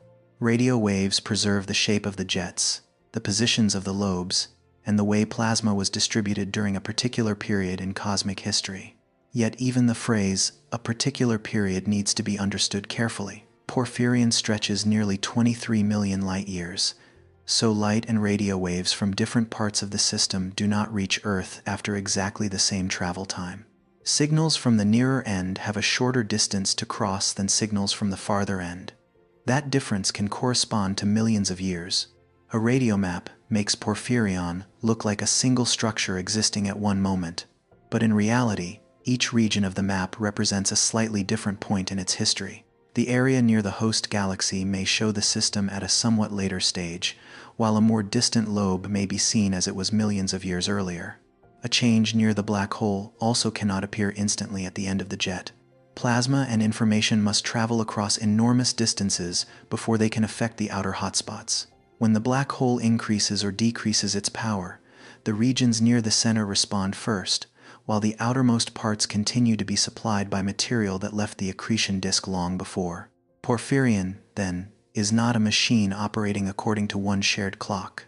It is a chain of causes and effects, stretched across space, with each section of the jet preserving traces from a different part of its history. The map we observe simply combines these layers of time into one image because all of their signals happen to be reaching Earth during our present era. To determine which period of cosmic history Porphyrion belongs to, astronomers cannot rely only on the apparent faintness or size of its host galaxy. A galaxy may look small because it is extremely distant, but it may also truly be small and much closer. Its distance must be determined by analyzing the galaxy's own light. The light from a galaxy contains more than its overall color. When separated into a spectrum, it reveals narrow features created by atoms and ions absorbing or emitting light at specific wavelengths. In laboratories on Earth, the positions of these features can be measured with great precision. Hydrogen, oxygen, and many other elements all leave familiar signatures.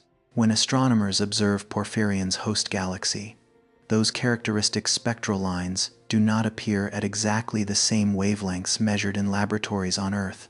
Instead, they are shifted toward longer wavelengths. This phenomenon is known as redshift.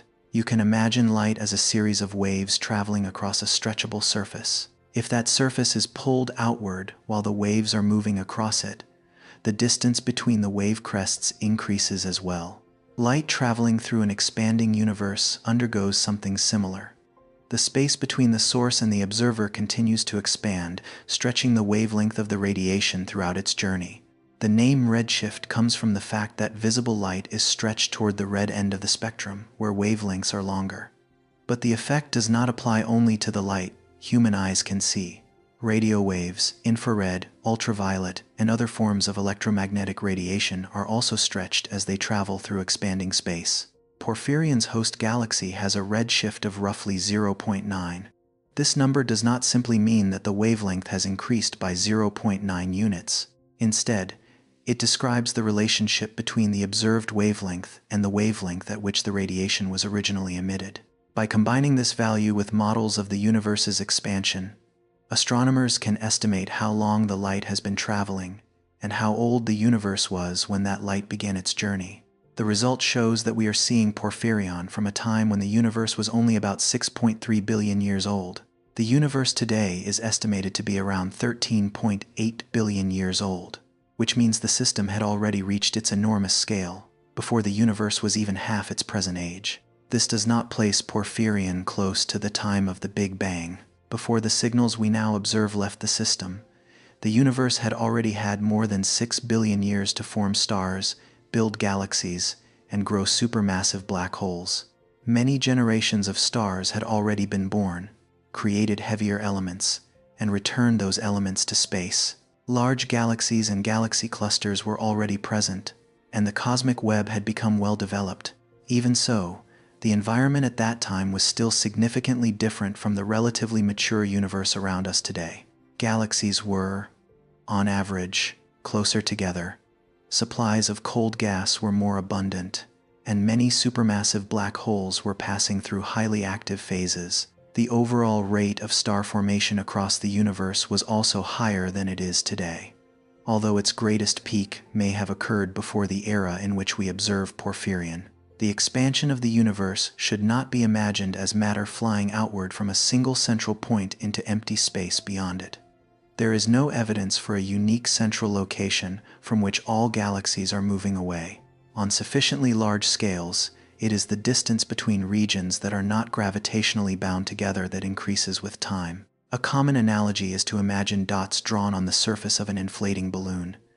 As the surface expands, the dots move farther apart, even though none of them is the center of the surface itself. The universe is not literally a two-dimensional balloon, but the comparison helps illustrate an important idea.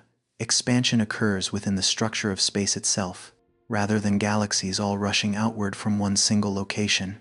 On smaller scales, gravity can still keep matter bound together. The solar system does not expand along with the universe because the sun's gravity is far stronger than the effect of cosmic expansion across these distances. The Milky Way does not grow larger simply because space is expanding on much greater scales.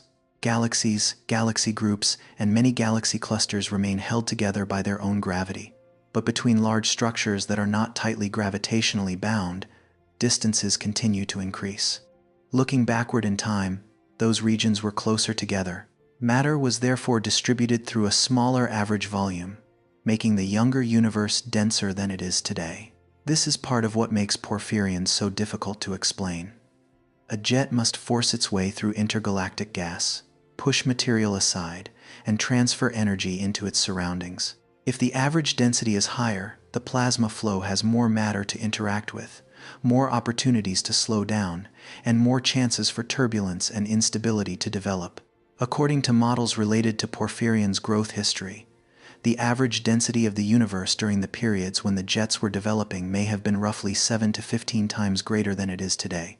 The range varies because the system may have grown over an extremely long period, while the density of the universe continued to decrease as cosmic expansion proceeded. If we considered only the resistance of the surrounding environment, a jet system nearly 7 megaparsecs long might seem easier to form in the universe today, when intergalactic gas is, on average, more diffuse. Less material ahead would mean that the lobe heads had less gas to push aside, while the jet boundaries might experience fewer interactions capable of triggering instability. Yet porphyrion developed during an era that was not favorable in this simple sense. It reached its enormous scale when the average environment was denser, forcing models to explain how the plasma flow could still preserve its direction and continue expanding across tens of millions of light years. Average density, however, describes the universe only in a broad statistical sense. Matter is not spread evenly like a fog of equal thickness everywhere. Even in the younger universe, there were regions of very high density and vast areas that were extraordinarily sparse. Galaxies are concentrated along the filaments of the cosmic web, while the vast voids between them contain far less matter. Porphyrion may have been launched in a direction that allowed its jets to leave the relatively dense region around the host galaxy and move into increasingly diffuse surroundings. The younger universe therefore presents a paradox rather than a complete obstacle. Its higher average density made jet growth more difficult, but the uneven distribution of matter could still create favorable corridors. A black hole located near a cosmic filament might launch jets away from the denser part of that filament and into thinner regions of space. While the external environment created greater resistance, younger galaxies were also more likely to provide fuel for their central black holes. Gas plays an essential role in this process. A supermassive black hole cannot sustain a brilliant accretion disk and powerful jets if the central region lacks enough material. In the present-day universe, many large galaxies have already used up or lost a substantial fraction of their original cold gas. Some contain mostly older stars and no longer form new stars at high rates. Their central black holes may still exist, but they may lack the right supply of gas needed to sustain a powerful phase of accretion. During Porphyrion's era, many galaxies contained larger reservoirs of gas. Streams of gas from the cosmic web continued to supply fresh material, while star formation and interactions between galaxies were more intense. This does not mean that every galaxy fed an active black hole, but the chances of delivering gas into the central region were greater. Gas inside a galaxy does not automatically fall into the black hole. It carries angular momentum and usually orbits the center. To move farther inward, the gas must lose some of that rotational motion through collisions, turbulence, asymmetric structures within the galaxy, or the gravitational influence of another galaxy. Interactions and mergers between galaxies can disturb the orbits of gas. As two galaxies approach one another, their gravity stretches stellar structures and creates long tidal streams. Some gas is thrown outward, while another portion can lose angular momentum and move toward the center, providing fuel for both star formation and black hole activity. In the younger universe, galaxies were generally closer together, so interactions like these were more common than they are today. That created more opportunities for supermassive black holes to receive the material needed for powerful periods of activity. Porphyrion can therefore be viewed as the result of two opposing trends. A denser universe made the path of the jets more difficult, while gas-rich galaxies could provide more fuel and keep the central engine active for longer. One side of the balance made the journey harder, while the other supplied more energy to continue that journey. This balance may partly explain how giant jets could still emerge in the younger universe.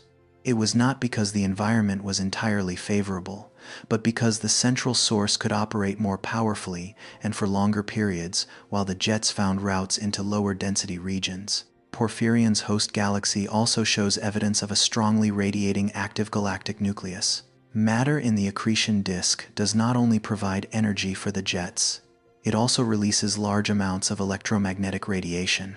This is notable because many giant radio galaxies in the nearby universe are found around black holes accreting at lower rates, with more of their energy concentrated into the jets. Porphyrion shows that an active galactic nucleus with a brightly radiating accretion disk can still produce jets on an extreme scale. This weakens any overly simple division in which a black hole must either radiate strongly or produce powerful jets. In reality, the same system can release energy in several forms at the same time. An abundant fuel supply helps explain how the central engine could remain powerful, but it does not automatically explain the system's enormous length. The jets still had to survive for long enough, preserve a relatively stable axis, and avoid being disrupted by the surrounding environment. Several favorable conditions had to exist together over an immense period of time. If Porphyrion truly developed over a timescale approaching billions of years, as some models suggest, its host galaxy must have experienced a complicated history of fuel supply. Gas inflow may not have been steady, jet power may have risen and fallen, and the black hole may have passed through several different states of activity. Even so, the source still had to maintain or repeatedly restore an effective route for transporting energy to the outermost lobes. The younger universe also affects our ability to detect ancient jet systems. High-energy electrons in the lobes do not produce radio emission forever. As they move through magnetic fields, they continually lose energy through synchrotron radiation. In addition, they interact with the cosmic microwave background, the radiation field left over from the early universe. The cosmic microwave background fills all of space and today has a temperature of about 2.7 Kelvin. At earlier times, when the universe was smaller, this radiation field was stronger because its photons carried more energy and were packed more densely together. Relativistic electrons inside the lobes can collide with the low-energy photons of the cosmic microwave background and transfer some of their energy to them. After the interaction, the photons are boosted to higher energies, while the electrons become weaker. This process is known as inverse Compton scattering. But the important point is that it provides another way for electrons in ancient jet systems to lose energy. The energy density of the cosmic microwave background rises rapidly as we look back toward epochs of higher redshift. For Porphyrion, at a redshift of nearly 0.9, electrons within the lobes were exposed to a photon field significantly stronger than the one experienced by similar systems closer to us today. This makes the detection of Porphyrion even more remarkable. Its lobes not only had to survive in an environment where the average matter density was higher, but their electrons also lost energy more quickly because of the stronger background radiation. The radio signals detected by LOFAR are therefore the surviving traces of a system that had to overcome both dynamical losses and the gradual aging of its particles. As electrons lose energy, higher frequency emission fades first. Older regions of plasma become dimmer and increasingly difficult to identify in ordinary surveys. Low-frequency observations help reveal the signal that persists for longer, but even this method has limits in sensitivity. As a result, the number of ancient giant jet systems we can see today may represent only a small visible fraction of a much larger population that once existed. Many black holes in the younger universe may have launched jets stretching millions of light years, but the electrons in their lobes may have lost so much energy that their radio emission has fallen below the detection limits of our instruments. Some of these systems may have shut down long ago. Hotspots disappear when fresh plasma no longer reaches the ends of the lobes, Emitting regions spread outward, their surface brightness declines, and their boundaries gradually blend into the intergalactic environment. After billions of years, some of the energy and magnetic fields they deposited may still remain, even though the original shape of the jet system is no longer distinct enough to reveal where it came from. This observational bias may cause us to underestimate how many enormous jet systems existed in the past. The ones we can still detect are often those with especially high power, favorable structures, suitable viewing orientations, or plasma that remains bright enough at the frequencies our telescopes can observe. Porphyrion may be an exceptional case, but it may also be only one of the few ancient remnants still clear enough to be reconstructed. If many similar systems once existed, then the influence of black holes in the younger universe would have extended far beyond the boundaries of their host galaxies. Jets do more than carry energy outward. They also transport charged particles and magnetic fields across enormous distances. As the lobes expand, they push against intergalactic gas, generate shocks, heat matter, and alter conditions in regions millions of light years from the original source. In the younger universe, filaments and galaxies were closer together. A jet of a given length could therefore reach a larger fraction of its surrounding environment than a jet of the same length in today's more expanded universe. Regions that were once relatively close then continued to move farther apart, carrying with them the influence of events that had taken place much earlier. Porphyrion, then, is not simply a distant system.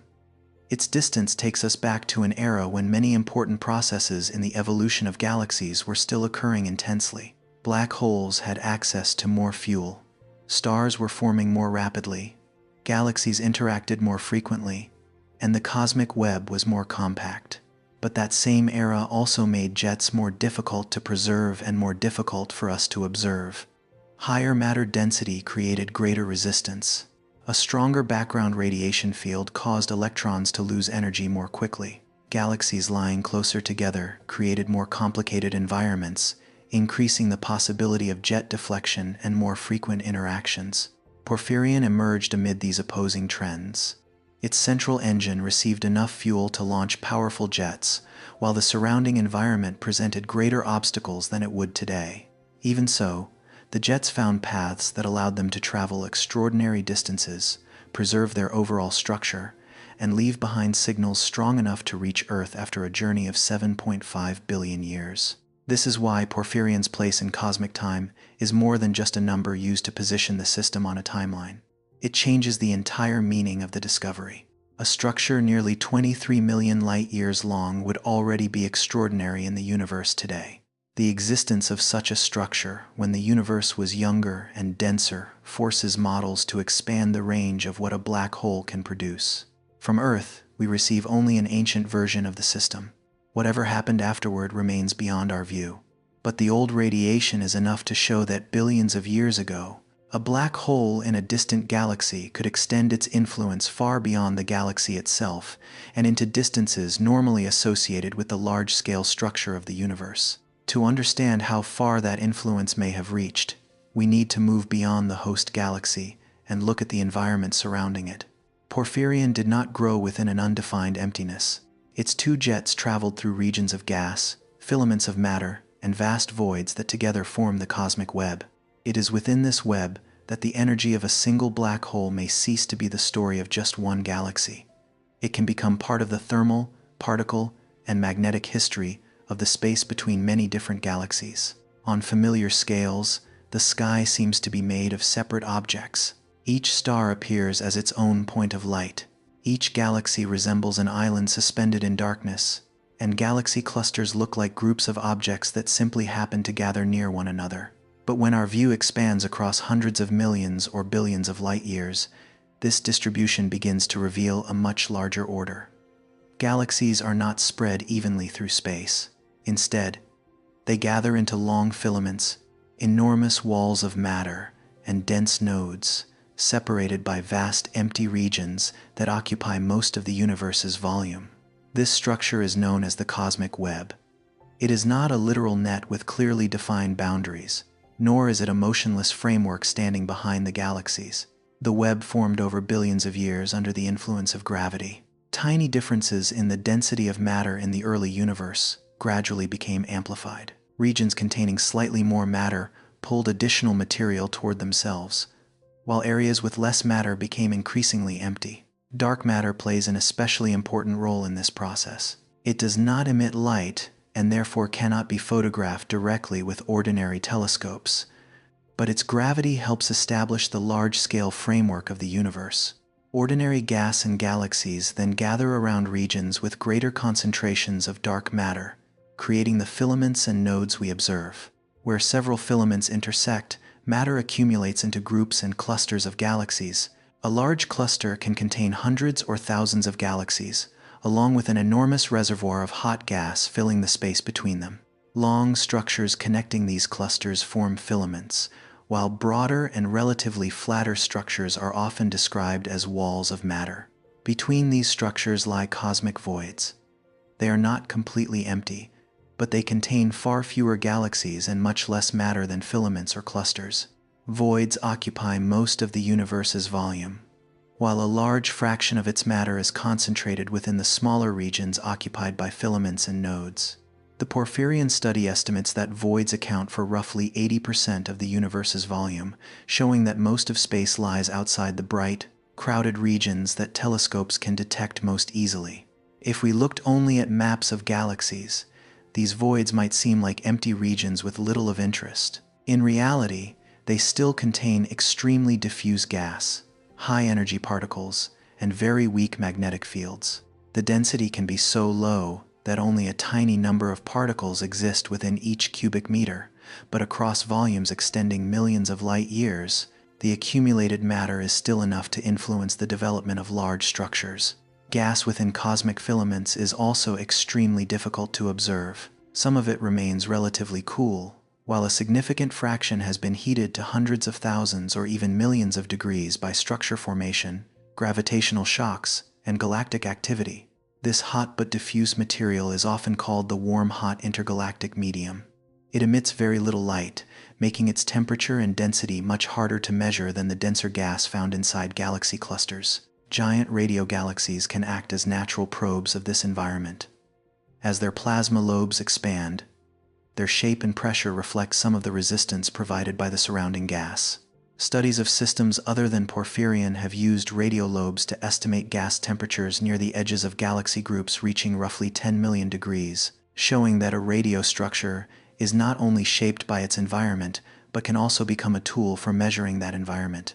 Porphyrion's host galaxy exists within this kind of setting.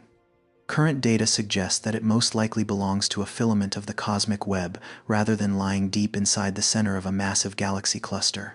Analysis of its distance from nearby clusters also does not support the idea that the source originated within a dense cluster environment.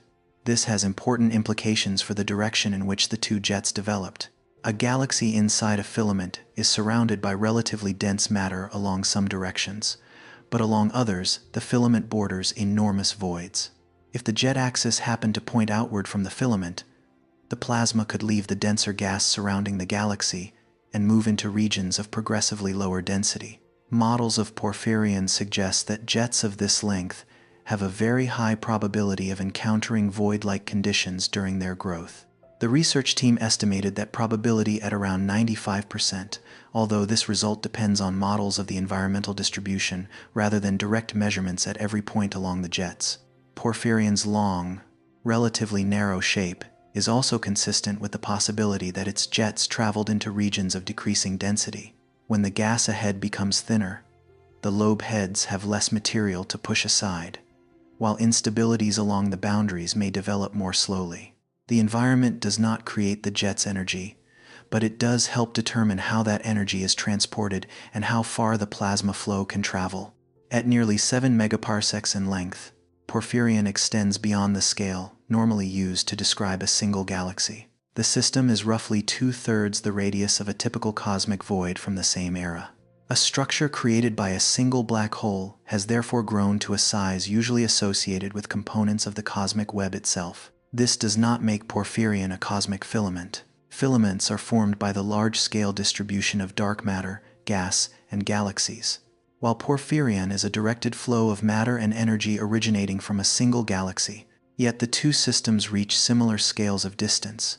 meaning that the black hole's influence is no longer confined to the stellar region or gaseous halo of its host galaxy. When we think about the influence of a supermassive black hole, it is easy to focus on the region very close to the event horizon. There, matter becomes intensely heated, powerful radiation is produced, and jets begin to form. But the most important influence of a black hole does not necessarily lie where the energy is created. It may also lie where that energy ultimately arrives. Jets act as transport systems. They carry electrons, positrons, and possibly atomic nuclei away from the central region. Along with those particles come kinetic energy, heat, and magnetic fields drawn outward from the galaxy. The study announcing Porphyrion emphasized that powerful jets can inject electrons, atomic nuclei, and magnetic fields into the intergalactic medium, potentially influencing the distribution of matter and magnetism within the cosmic web. The material inside a jet does not need to contain an enormous amount of mass in order to carry tremendous energy. When particles move close to the speed of light, a relatively small amount of plasma can still carry enormous momentum. Energy remains concentrated within the narrow flow, travels across immense distances, and is then released in regions far beyond the host galaxy. At the end of the jet, plasma collides with the material ahead and slows down. Shock waves form, gas is compressed, and part of the kinetic energy is converted into heat. Electrons can be accelerated again and produce radio waves, while the increasing pressure causes the lobes to continue expanding. That expansion requires the lobes to perform work on their surroundings. They are not simply filling a region of empty space that was already available. They must push intergalactic gas aside. As a lobe increases in volume, its boundary advances into new material, generating additional shocks and transferring energy outward. Some of that energy directly heats the gas. Other portions create turbulent motion, compress magnetic fields, or lift matter against the gravity of surrounding structures. Over time, those motions weaken and are gradually converted into additional heat. Energy released near the black hole can therefore end its journey inside gas located millions of light years from the original source. This process is broadly known as feedback from an active galactic nucleus. The word feedback describes how the process of feeding a black hole can, in turn, affect the environment that supplied the fuel. Gas falls toward the center and powers the black hole, but the radiation and jets produced by that activity can heat the gas, push material outward, or change how easily that gas can cool again. Within a galaxy, gas must cool and condense before it can form the clouds from which stars are born. If a jet heats the gas too strongly or pushes it away from the central region, the rate of star formation can decline. Under some conditions, however, shocks produced by the jet can also compress gas clouds and temporarily stimulate star formation in certain areas. For this reason, black hole feedback does not simply destroy stars or always create them. The outcome depends on the power of the jet, how long it remains active, the density of the gas, and the geometry of the surrounding environment. On larger scales, however, black hole activity is considered an important part of regulating galaxy growth, especially in massive systems where hot gas can cool and continually provide fresh fuel for star formation. Within galaxy groups and clusters, bubbles inflated by jets can prevent hot gas from cooling too quickly. These plasma cavities rise through the cluster environment, stirring the gas and distributing heat across a broad region. Energy that was initially concentrated within a narrow jet is gradually transformed into weaker but more widespread motions. Porphyrion extends this idea beyond the galactic halo and even beyond galaxy groups. When jets reach scales of several megaparsecs, the ends of the system are no longer close to the environment that originally supplied fuel to the black hole. Energy is delivered instead to thinner regions of gas belonging to cosmic filaments or to the edges of vast voids. Dynamical models of Porphyrion estimate that its two jets may have transported a total of about 8 times 10 to the 55 joules into the intergalactic environment. This value depends on assumptions about the power and age of the system, but it shows that the energy involved can rival that associated with major events such as mergers between galaxy clusters. If all of that energy had been released near the center, its effects would have been concentrated within a much smaller region. But because the jets acted as transport channels, much of the space in between was bypassed, and the energy was delivered to distant lobes. In this way, a black hole can produce a non-local influence, where the place the energy is generated and the place that receives it are no longer the same. Models from the research team also suggest that shocks from porphyrion could have locally heated the cosmic filament it passed through by roughly 10 million degrees and expanded the affected region by somewhere between about 1/10 and nearly 1 megaparsec. These values are not direct temperature measurements of the entire environment, but they show that a powerful jet system may be capable of changing both the thermal state and the local shape of the cosmic web. From this perspective, porphyrion did not simply travel passively through the cosmic web. It generated shocks, displaced gas, and injected energy into regions that may previously have been cooler or less disturbed. The plasma flow both responded to its environment and left behind a different environment in its wake. These effects were not distributed evenly along the entire system. Near the host galaxy, the jet passed through denser gas and may have transferred more energy within a smaller region. Farther away, as the environment became thinner, the lobe head could advance more quickly while its energy spread across a larger volume. Strong interaction zones, hotspots, and lobe boundaries received more energy than regions farther from the main axis. This leads to an important limit that should remain clear. Porphyrion is nearly 23 million light-years long, but it does not fill a sphere 23 million light-years across. Its two jets were launched along specific directions, and although the lobes are broad, they still occupy only a small fraction of the surrounding volume. Its length tells us how far its influence could reach along the jet axis. It does not mean that all matter within a corresponding radius was altered. A long, narrow structure can reach many different environments without directly affecting most of the space lying in other directions. Porphyrion is also not a perfect machine for distributing energy. Some energy is lost near the galaxy. Some remains stored in the plasma of the lobes. Some is converted into radiation, and some is transferred to the surrounding gas. The fraction involved in each process depends on the system's history and cannot be determined precisely from a single radio map. Magnetic fields are transported in a similar way.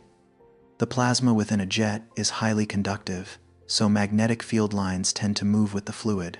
As the jet leaves the galaxy, it carries magnetic fields that were created or amplified in the environment surrounding the black hole and its accretion disk. Inside the lobes, magnetic field lines can be stretched, twisted, compressed, or made turbulent. In regions containing shocks, the magnetic field can be amplified, and electrons can produce stronger synchrotron radiation.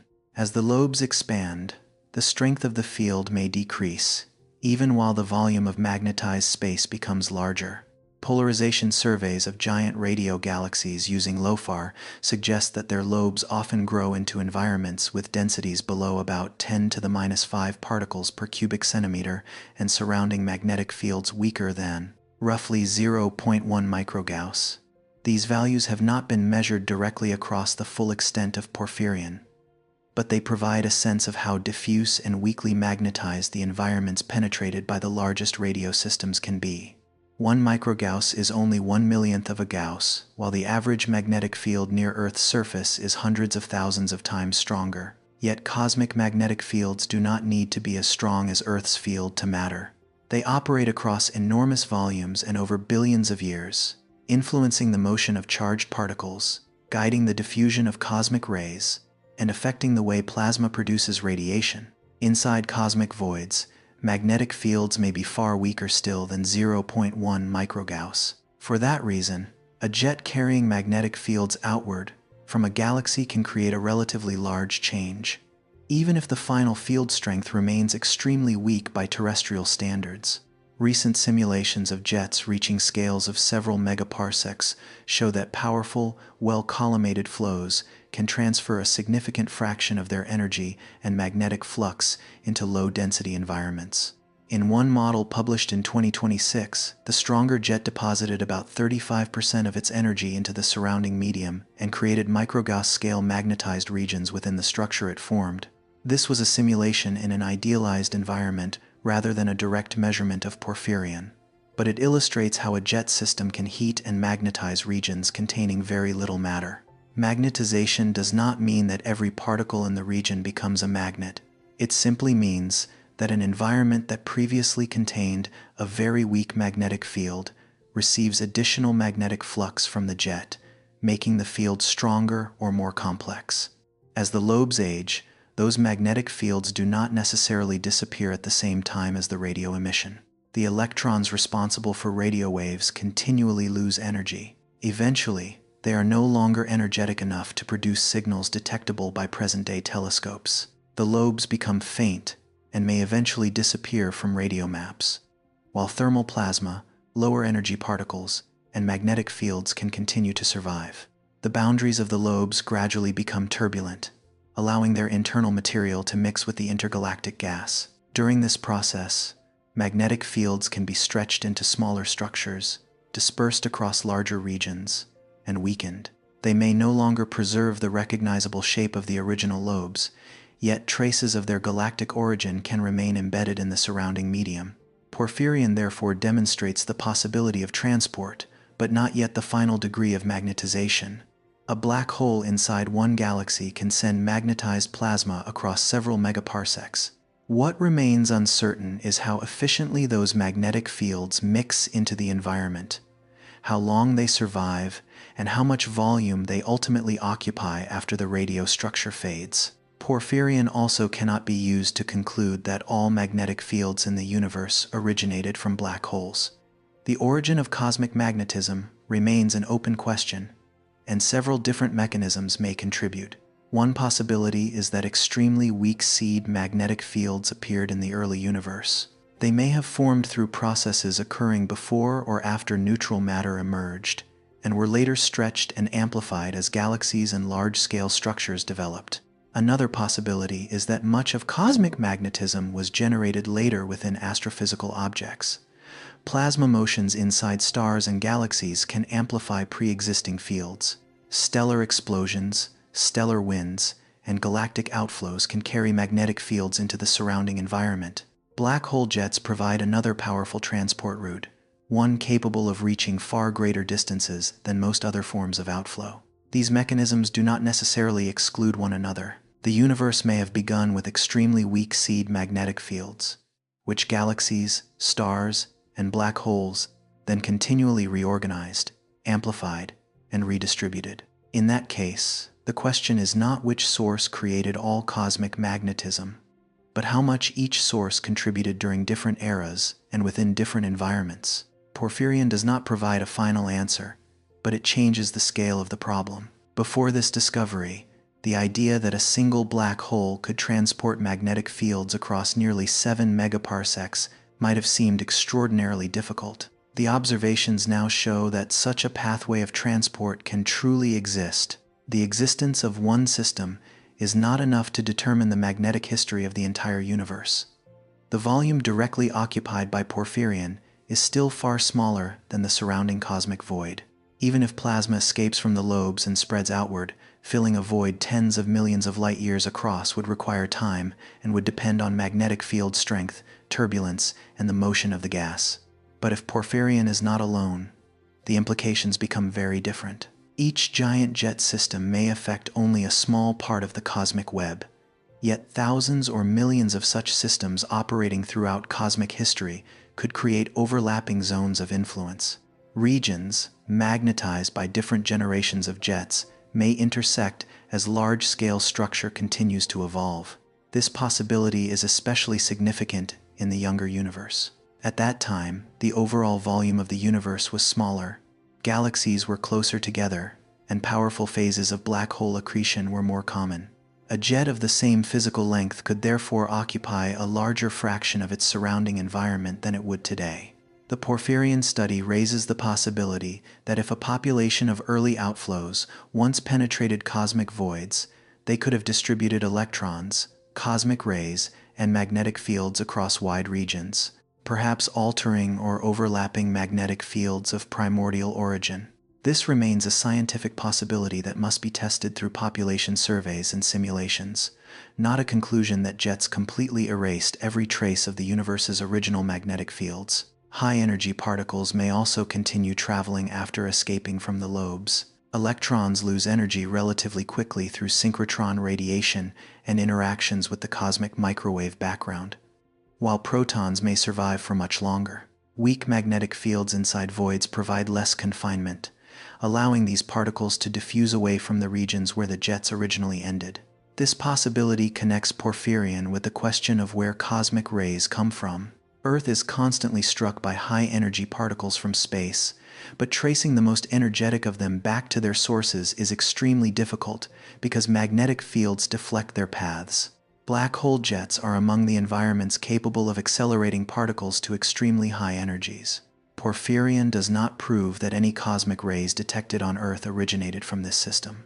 The distance is far too great, and many processes could cause the particles to lose energy or change direction along the way. Its importance lies instead in showing that a single source can carry high-energy particles out of a galaxy and deep into the intergalactic environment. Along with particles and magnetic fields, jets may also transport heavy elements. Atoms such as carbon, oxygen, and iron were created by earlier generations of stars and later mixed into the gas of their galaxies. If some of that material becomes incorporated into a jet or its lobes, it can be carried outward into intergalactic space. This is not the only way gas outside galaxies becomes enriched with heavy elements. Stellar winds, supernova explosions, galactic interactions, and pressure within galaxy clusters can all move these elements outward. Jets, however, have an advantage in reach, because they can carry material in a preferred direction across enormous distances before depositing their energy. The influence of a black hole, then, cannot be measured only by the amount of matter it consumes. A black hole can also direct the flow of energy, determine where heat is deposited, and help distribute material originally produced inside galaxies into the much larger environment beyond them. This creates a remarkable paradox. Black holes are often described as places where matter disappears, yet the powerful systems surrounding active black holes can become some of the most effective mechanisms for carrying energy and magnetic fields outward. Matter flows inward and feeds the accretion disk, while part of its energy is transformed into jets that leave traces far from the original source. Porphyrion pushes this paradox to the scale of the cosmic web. A region around a black hole, tiny compared with its galaxy, created two transport channels extending across a substantial fraction of the radius of a cosmic void. The energy began in an environment dominated by extraordinarily strong gravity, and ultimately reached some of the most diffuse regions in the universe. Yet, the ability to reach great distances should not be confused with the ability to control the entire environment. Porphyrion may heat and magnetize a long corridor through space, but the cosmic web is vastly larger. Filaments can stretch for hundreds of millions of light years, while cosmic voids can be many times larger than the entire jet system. Porphyrion's lobes will not preserve their present shape forever. As the energy supply weakens, pressure falls, electrons age, and plasma mixes into the surrounding medium. The long-term influence may become diffuse and difficult to detect, no longer preserving a clear geometric connection to the host galaxy. It is precisely this gradual disappearance that makes the cumulative impact so difficult to measure. Radio telescopes mainly reveal the stage when electrons still have enough energy to produce detectable radiation. They can easily miss ancient radio ghosts that have faded below visibility while still containing heat and magnetic fields. Because surface brightness decreases as lobes expand and age, many multi-megaparsec systems may still lie below current detection limits.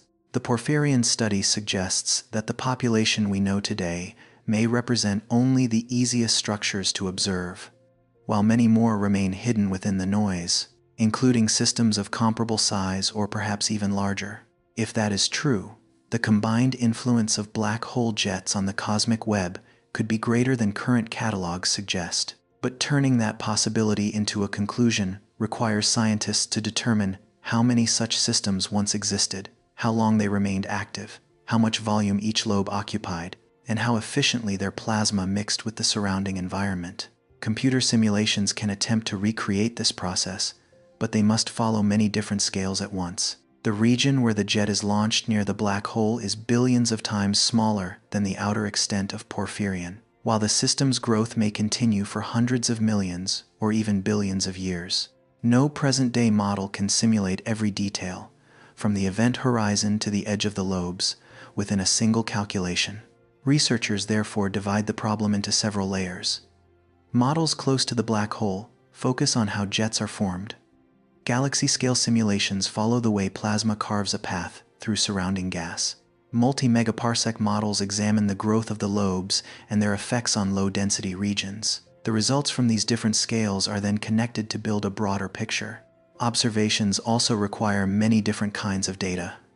Radio intensity reveals where relativistic electrons are producing radiation. Polarization helps researchers study the direction and degree of organization of magnetic fields. X-rays can reveal hot gas or radiation produced when electrons interact with the cosmic microwave background. Spectroscopy of the host galaxy provides information about its distance and the activity of its central black hole. Even with observations across many wavelengths, we still see porphyrion from only one direction. Its three-dimensional structure is compressed into a two-dimensional map, so its true length, inclination, and lobe volume must be inferred through modeling. Differences between the two sides may result from the environment, the viewing angle, or different histories of activity. For this reason, broad claims about porphyrion's influence must always be accompanied by clear limits. A jet system nearly 7 megaparsecs long has been observed. It has been identified as originating from an active galactic nucleus at a redshift close to 0.9. Its radiomorphology reveals a core, jets, lobes, hotspots, and backflow. These observations demonstrate that energy was transported across cosmological distances. What remains unresolved is the extent of the influence that followed. How much energy was converted into heat? How much magnetic flux escaped from the lobes? How far did the particles diffuse? What traces might the environment still preserve today? And throughout cosmic history, how many similar systems may have participated in the same process? Porphyrion does not answer each of these questions, but it makes them impossible to ignore. When the observed limit of black hole jets seemed to remain near 5 megaparsecs, their role on the scale of cosmic voids could be considered relatively limited. A system approaching 7 megaparsecs shows that the boundary between galactic feedback and feedback on much larger cosmic scales may not be as clear as once assumed. The influence begins inside a galaxy, extends through its gaseous halo, continues into a cosmic filament, and may eventually reach the edge of a void. Along the way, the same plasma flow takes on several roles, first as a product of accretion, then as a transport channel, later as a source of shocks, and finally as material that gradually mixes into the surrounding environment. When the radio structure eventually fades, that history is not necessarily erased. Gas that has been heated does not immediately return to its original state. Magnetic fields carried outward may continue to survive at weaker strengths. Lower energy particles can keep moving through the environment, while the redistribution of matter pushed aside by the lobes may preserve traces for a very long time. The cosmic web, then, is not shaped by gravity alone. Gravity builds the large-scale framework, concentrating matter into filaments and clusters. But energy from stars, galaxies, and black holes continually heats, moves, and redistributes the gas within that framework. Porphyrion is an extreme example of how a relatively small source can participate in this process across several megaparsecs. What is remarkable is not the idea that one black hole changed the entire universe. No evidence supports such a conclusion. The real significance is that the boundary of a galaxy's influence can extend far beyond the region containing its stars. A black hole does not need to touch a distant region of gas directly in order to alter it. It only needs to create a plasma flow powerful enough, narrow enough, and persistent enough to carry energy there. Millions of years later, the region receiving that energy may lie near a cosmic void, so far from the source that the host galaxy appears as little more than a tiny point on a map. If thousands of similar systems once operated, their effects could overlap and become part of the thermal and magnetic history of the intergalactic medium. But before astronomers can count such a population, they must solve a more fundamental problem: determining what truly belongs to a single system. On a radio map, two patches of emission can be separated by millions of light years. Between them may lie many galaxies, many radio sources, and unrelated objects located at entirely different distances. Even a beautifully aligned structure can still be nothing more than a coincidence created when everything is projected onto the same two-dimensional sky. To establish that energy from one black hole truly reached the cosmic web, scientists must first prove that the two faint regions at opposite ends actually originated from the same galaxy. That cannot be done with a single image. It requires tracing the morphology of the jets, identifying the central core, measuring the distance of the host galaxy, and combining several different signals into one consistent chain of evidence. Porphyrion did not appear on a map of the sky as a complete object with clearly defined boundaries. When the first radio data were collected, there was no continuous bright line connecting the host galaxy to the two most distant ends of the system.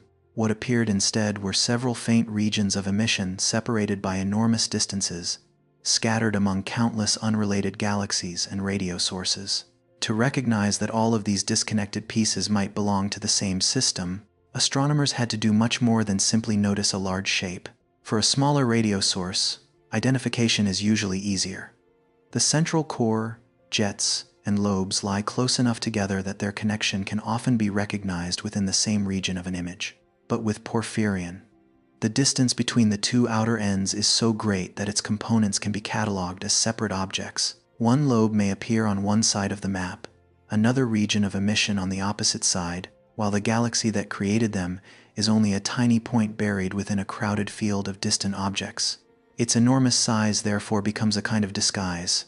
A small object can be overlooked because it is too faint, while Porphyrion can be overlooked because it is too extended.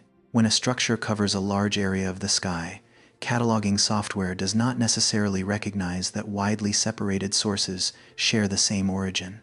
If the emission connecting them is too faint, the system can be divided into several pieces and remain hidden in the data for years without anyone recognizing its full shape. Many other objects also appear along the same line of sight between the two lobes. Some lie closer to Earth than Porphyrion, while others are farther away.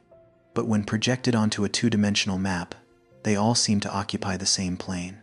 A galaxy located directly between two regions of radio emission does not necessarily produce them. It may simply happen to appear in that position while the true source lies at an entirely different distance. This is one of the fundamental difficulties of astronomy. A telescope does not perceive the depth of the universe the way a person sees the depth of a room. Every star, galaxy, and radio source along the same direction becomes superimposed in the image. Two objects that appear very close together may actually be separated by billions of light years, while components belonging to the same physical system may seem disconnected by vast stretches of darkness. Porphyrion's asymmetry also makes identification more difficult. The two jets were launched from the same central region, but they did not necessarily develop in the same way. One side may have traveled through a thinner environment and extended farther, while the other encountered denser gas, slowed down, and became brighter where interactions were stronger. For this reason, the host galaxy does not have to lie exactly halfway between the two outer ends, and the lobes do not need to have identical lengths or brightness. If astronomers searched only for perfect symmetry, many genuine systems would be rejected. Instead, they must look for a more flexible form of connection, where the components are not identical but still point back toward the same central region. They examine the overall axis of the lobes, the direction of smaller jet structures near the galaxy, the locations of hotspots, and the way brightness changes along the system. Two radio-emitting regions appearing on opposite sides of a galaxy are an important first clue, but they are not enough to establish a conclusion. In a sky containing millions of sources, chance alignments are inevitable. The question is therefore not simply whether the components lie near a straight line, but whether the entire structure tells one consistent physical story. If Porphyrion truly forms a single system, the regions of emission must be traceable back to an active galactic nucleus. Near the center, there should be a smaller radio source where the two jets begin to separate. The direction of the inner jets should agree with the larger axis defined by the distant lobes. Hotspots should appear in physically reasonable locations, and the plasma inside the lobes should show signs that it was supplied with energy from the same source. Astronomers began with low-frequency data from LOFAR. These observations are especially sensitive to old, extended, faint plasma, allowing the outer regions of Porphyrion to appear more clearly than they do in optical images. But while a wide-field radio map can reveal the full scale of the system, it does not provide enough detail to determine exactly what is happening at the center. To find where the two jets begin, researchers needed higher resolution observations of the central region. As the image became sharper, nearby radio sources could be separated from one another. One of them showed extended emission aligned with the overall axis of Porphyrion. This was an important clue because it created a direct connection between activity near the black hole and the two regions of emission located millions of light-years away. Another nearby source also emitted radio waves, but it did not show a similarly convincing continuation into the larger structure. This demonstrated that brightness alone was not decisive. A strong radio source near the center could simply be unrelated, while a less prominent source could be the true engine if the direction of its jets and the properties of its emission matched the larger system. Observations at different radio frequencies were then used to test the connection further. Young plasma, galactic cores, and old lobe material do not emit in exactly the same way across all frequencies. By examining how the signal changes, astronomers can distinguish regions that lie close to the energy source, regions that have spent longer inside the lobes, and regions that may belong to an entirely different system. There is no need to see an unbroken line of emission running from one end to the other. In ancient systems, plasma along some sections may have lost too much energy to remain clearly visible.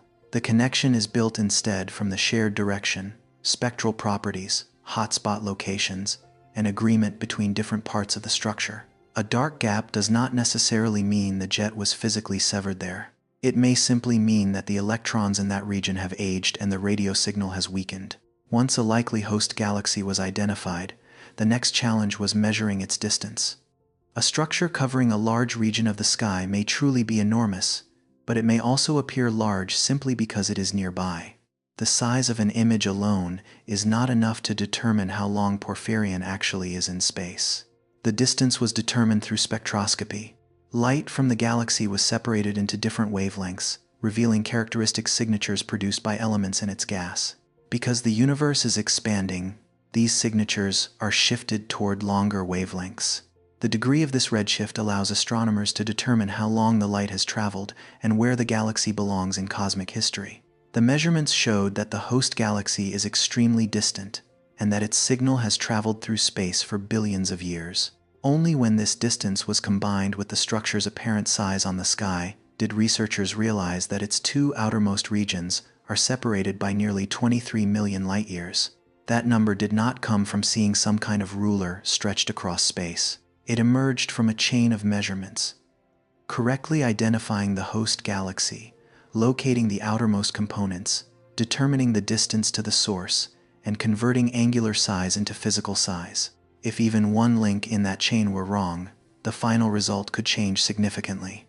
If the wrong galaxy were selected and it were actually closer, the entire system would be calculated as smaller than it truly is. If an unrelated radio-emitting region were mistakenly included as part of a lobe, the length would be exaggerated. And if extremely faint emission at the outer edge were overlooked, the system would appear shorter than its real extent. Confirming a gigantic structure, then, is not simply about finding a large number. It also requires proving that the number has been built from the correct components. Even after all the major pieces have been connected, the observed length may still not represent the system's absolute size. Telescopes see only Porphyrion's projection across the sky. If the jet axis is tilted toward Earth, some of its true length is compressed in the image. You can imagine holding a pencil horizontally in front of your eyes. In that position, its full length is clearly visible. But if one end is turned toward the observer, the pencil appears shorter, even though its actual size has not changed. Porphyrion is subject to the same geometric limitation. Astronomers can estimate the inclination angle from the system's morphology and the relative brightness of its two sides. But they cannot step outside the system and observe it from another direction. Porphyrion's size therefore always carries some degree of uncertainty. What matters is that even its projected length is already enough to place it far beyond most jet systems ever known. The confirmation process did not rely on a single telescope. Low-frequency radio observations revealed the broad lobes. Sharper radio images identified the central core and the direction of the jets close to the center. Optical observations helped locate the galaxy containing the stars, while infrared data helped look through dust and identify activity around the black hole. Spectroscopy placed the galaxy at the correct distance, while comparisons across several radio frequencies helped test the relative ages of the plasma. Each instrument revealed only one part of the picture, but when those pieces agreed, the possibility that Porphyrion was merely a chance alignment became very small. This is how many discoveries in modern astronomy are built. There is not always one image clear enough to answer every question. Instead, a strong conclusion often emerges when several independent types of data all point toward the same explanation. A radio map may suggest the overall shape. Another telescope can resolve the central region. Spectroscopy measures the distance. Infrared observations confirm an active galactic nucleus. When all of these pieces fit together, signals that once seemed unrelated begin to form a single physical system with a common origin. Throughout this process, human pattern recognition remains important. An algorithm can measure millions of sources, but giant radio galaxies often do not have neat, regular shapes. They may be curved, interrupted, asymmetric, or partly hidden by other sources. Cases like these can easily fall outside the simple patterns a computer has been trained to recognize. Humans sometimes notice relationships that software misses. Two lobes may not have the same brightness, yet still point toward the same center. A very faint section of jet may appear only when the data are displayed differently. A region that seems isolated may actually continue along the axis of the larger system. This ability can be expanded through citizen science projects.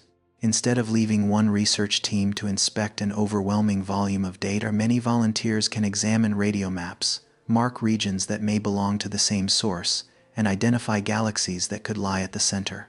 One person can be misled by a random shape, but when many independent observers recognize the same structure, that candidate becomes more noteworthy. Cases with strong agreement can then be passed to researchers for more detailed observation. Citizen science does not replace professional measurement. It helps identify where observing time is worth investing. Volunteers may notice an unusual jet system, but spectroscopy, multi-wavelength data, and morphological analysis are still necessary to confirm it. Machine learning is also taking on an increasingly important role. Modern radio surveys produce far more data than humans can inspect manually. Algorithms can filter sources, search for elongated shapes, measure angular separations, and suggest groups of emission that may be physically related. But machine learning performs best on the kinds of patterns it has already encountered. If most of its training data consist of smaller, relatively symmetric radio galaxies, an extremely long, faint system broken into several pieces may go unrecognized. The more unusual an object is, the greater the chance that it will fall outside the expected pattern. Porphyrion therefore suggests that the future of astronomy belongs neither to humans nor to computers alone. Computers process enormous volumes of data and narrow the list of candidates. Humans evaluate complex shapes, recognize unusual cases, and ask physical questions. Telescopes then provide the evidence needed to test each hypothesis. The most important step is the testing itself. Seeing a convincing shape does not mean a system has been discovered. The human mind naturally finds patterns, even in random information. Two clouds can resemble a face, and two radio sources can happen to lie along the same straight line. That is why a scientific hypothesis must be placed in situations where it could fail. Researchers must ask whether each lobe might belong to a different galaxy, whether the galaxy in the middle could simply be a foreground object, or whether another nearby radio source might be creating a misleading feature. Each alternative explanation has to be compared with the data. If two regions lie at different distances, they cannot belong to the same system. If the direction of the jet near the center does not align with the outer lobe, the selected galaxy may not be the true source. If the emission properties of one region are completely different, it may be an independent object. Science does not end when a plausible story is created. It begins by searching for reasons that story might be wrong. Only when a hypothesis continues to survive repeated tests does it become a reliable explanation. In Porphyrion's case, each layer of doubt was gradually reduced. The morphology revealed a common axis, High-resolution observations found jet structure near the center. Optical and infrared data identified the host galaxy. Spectroscopy placed that galaxy at the appropriate distance. Once all of these pieces were connected, the two widely separated regions of emission were no longer random faint patches, but the opposite ends of the same system. The discovery also reveals a limitation in the way we often think about large objects. We tend to assume that the larger something is, the more obvious it should become. But in radio astronomy, an extremely extended structure can actually grow fainter because its energy is spread across a larger area. The largest systems can sometimes lie close to the detection limits of our instruments. As the lobes age, their electrons gradually lose energy, and the emission weakens. The outermost regions can fade into the background noise, making the boundaries of the system increasingly difficult to define. Porphyrion may therefore not be the only structure to have reached such enormous scales. It may simply be one of the cases that remained bright enough, aligned clearly enough, and was observed with the right instruments for us to recognize it. New surveys are beginning to change this picture. The radio sky is being mapped more deeply, across wider areas, and at a greater range of frequencies. Regions of plasma that once disappeared into the noise are beginning to emerge. Giant radio galaxies, once considered extraordinarily rare, are now being found in steadily increasing numbers. Each new discovery does more than add another object to a catalog. It helps scientists understand the kinds of environments in which giant jet systems tend to form, how long their black holes must remain active, and which factors allow plasma to travel so far. As the population grows, Porphyrion no longer stands alone as an exception with nothing to compare it to. Yet the growing volume of data also makes the task of connecting sources more difficult. Millions of patches of emission mean millions of opportunities for chance alignments. Algorithms can identify candidates, but confirmation still requires independent measurements. A large catalog cannot be built simply by connecting regions that appear to belong together. Porphyrion demonstrates the value of a careful chain of investigation. It was identified in wide field maps, tested with sharper imaging, compared with the light of its galaxy, and placed at the correct distance through spectroscopy. Each step reduced the possibility of error until a structure nearly 23 million light-years long emerged from scattered fragments of data. What is remarkable is not only that we found such an enormous system. More importantly, the method suggests that many others may still be waiting to be recognized. One lobe may have been sitting in a catalog for years while its counterpart remained too faint to connect. A host galaxy may already have been photographed, but never had its distance measured. An ancient jet may become visible only when observed at lower frequencies. The radio sky, then, is not a finished map. It is more like an archive filled with countless stories that have not yet been connected. Every region of emission is a clue, but that clue becomes meaningful only when it is placed in the correct relationship with its source, its distance, and its environment. Porphyrion once remained hidden within that archive as a collection of apparently unrelated pieces. Only when humans, algorithms, and multiple telescopes worked together did its full shape become clear. A tiny black hole in a distant galaxy was connected to two lobes, separated by tens of millions of light-years.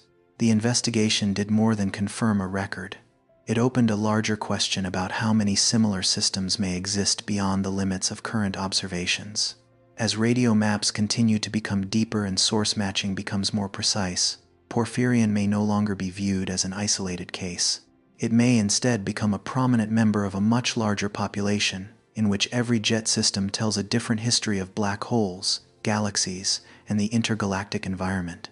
As that population gradually comes into view, the most important question may no longer be which system is the longest, but why the universe is capable of creating so many structures on such enormous scales. For a long time, giant radio galaxies were regarded as exceptionally rare cases. They appeared only occasionally in astronomical catalogs and were often described as outliers near the extreme limits of how far black hole jets could grow.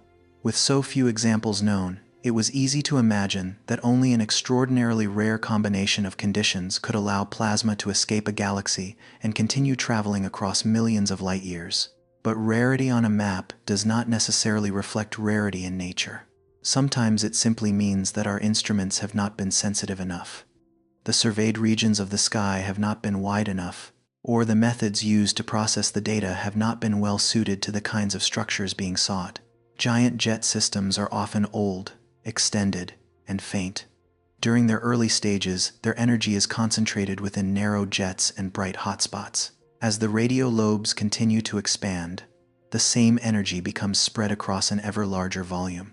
Electrons gradually lose energy, the emission weakens, and the boundaries of the lobes begin to blend into the background radio sky. A young, compact system may stand out as a powerful source, while another system, many times larger, may appear only as faint traces that are difficult to distinguish from noise. The familiar intuition that larger objects should be easier to see, therefore, does not apply here. In some cases, enormous size is precisely what makes a structure easier to overlook. Earlier radio surveys often focused on bright sources or covered only limited regions of the sky. A large lobe could extend beyond the edge of an image, while the emission connecting the two sides might be too faint to recognize. If a system were divided into several separate patches of radio emission, each could be cataloged as an independent source without anyone realizing that they all originated from the same black hole.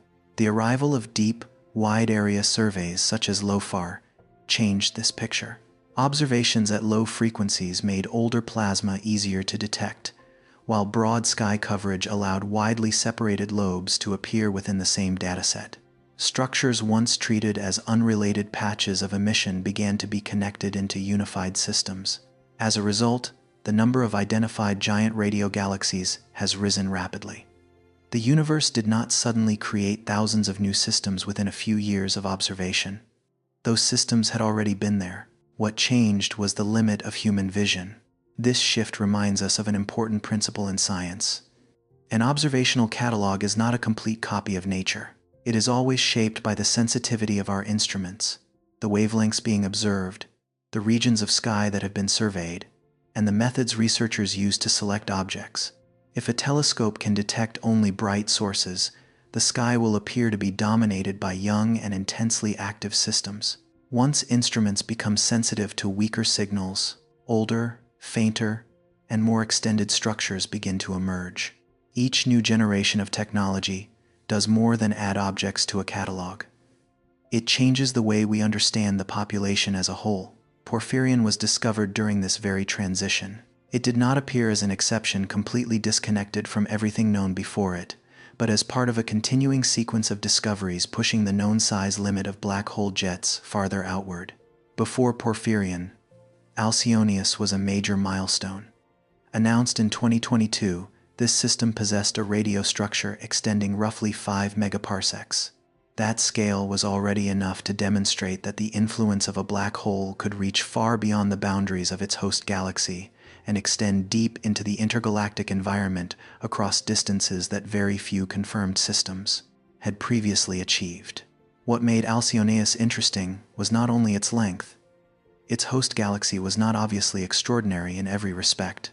Its central black hole was not necessarily the largest ever known, and the system's radioluminosity did not overwhelmingly exceed that of all other active galaxies. That detail weakened an overly simple explanation that creating the largest jet system requires only the largest black hole or the most powerful jet. If that were true, every record-breaking system should be associated with the most extreme central sources. But observations show that final size depends on many other factors. A jet can be extremely powerful but survive for only a short time. It may create bright regions of emission near the galaxy without having enough time to grow across several megaparsecs. A source with less exceptional power may build a larger system if it remains active longer, preserves a stable direction, and moves into a low-density environment. The launch direction also matters. If the two jets travel along the denser gas of a cosmic filament or into the environment of a galaxy cluster, they must continually push through more material. If the launch axis points toward more diffuse space, the same energy source may drive the lobe heads much farther before they are significantly slowed. The history of the source also leaves its mark. A black hole may pass through stronger and weaker phases, shut down temporarily, and then become active again. If later phases continue launching plasma along nearly the same direction, they can make use of the old cocoon and continue feeding lobes that already exist. If the direction changes too much, the energy will be distributed among several different structures instead of extending one continuous system. Alcyonius demonstrated that an enormous radio system could arise from a combination of time, environment, and stability rather than from instantaneous power alone. Porphyrion then pushed the observed limit from roughly 5 megaparsecs to nearly 7 megaparsecs. When Porphyrion was announced in 2024, it was the longest confirmed black hole jet system known at that time. That wording is more important than it may first appear. It reflects the true nature of every scientific record. A record does not mean that nature is incapable of producing something larger. It simply means that among the objects discovered, measured, and confirmed so far, this is the largest example known at the time of publication. When Alcyonius was identified, it did not prove that black hole jets could never extend beyond 5 megaparsecs. It showed only that at least one system had reached that scale. Porphyrion later demonstrated that the observational boundary could be pushed farther still. A future discovery could easily change that number again.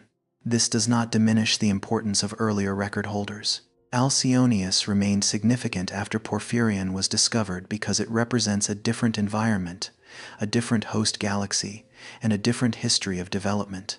Each system is a natural experiment that humans cannot deliberately create or repeat. If scientists focused only on the largest object and ignored the rest, they would lose much of the information needed to understand the underlying mechanisms. One system can show what is possible. Many systems reveal the conditions under which those possibilities tend to occur. Porphyrion, then, should not be viewed as a solitary peak standing by itself.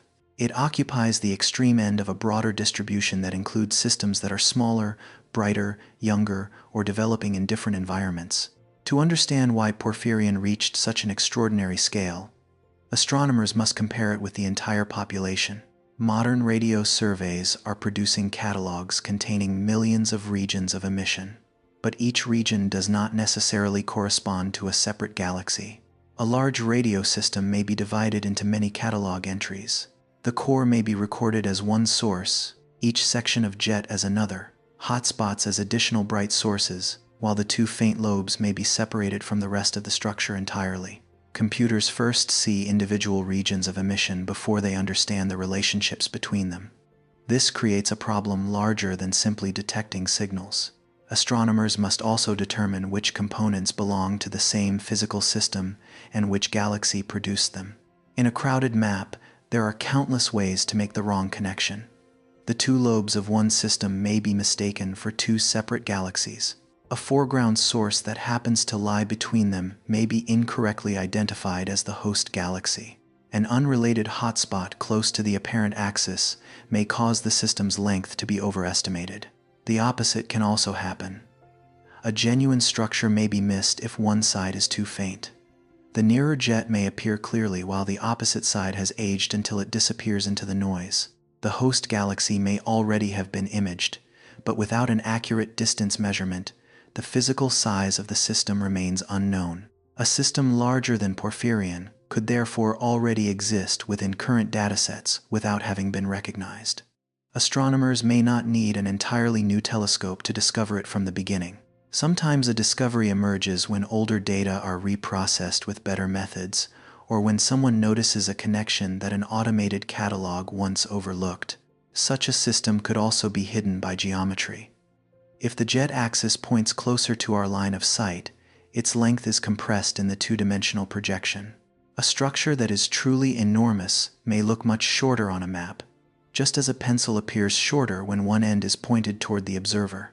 In those cases, other clues may suggest the viewing angle, such as differences in brightness between the two jets or properties of the central core, but the orientation is rarely known perfectly, leaving the true lengths of many systems with some degree of uncertainty.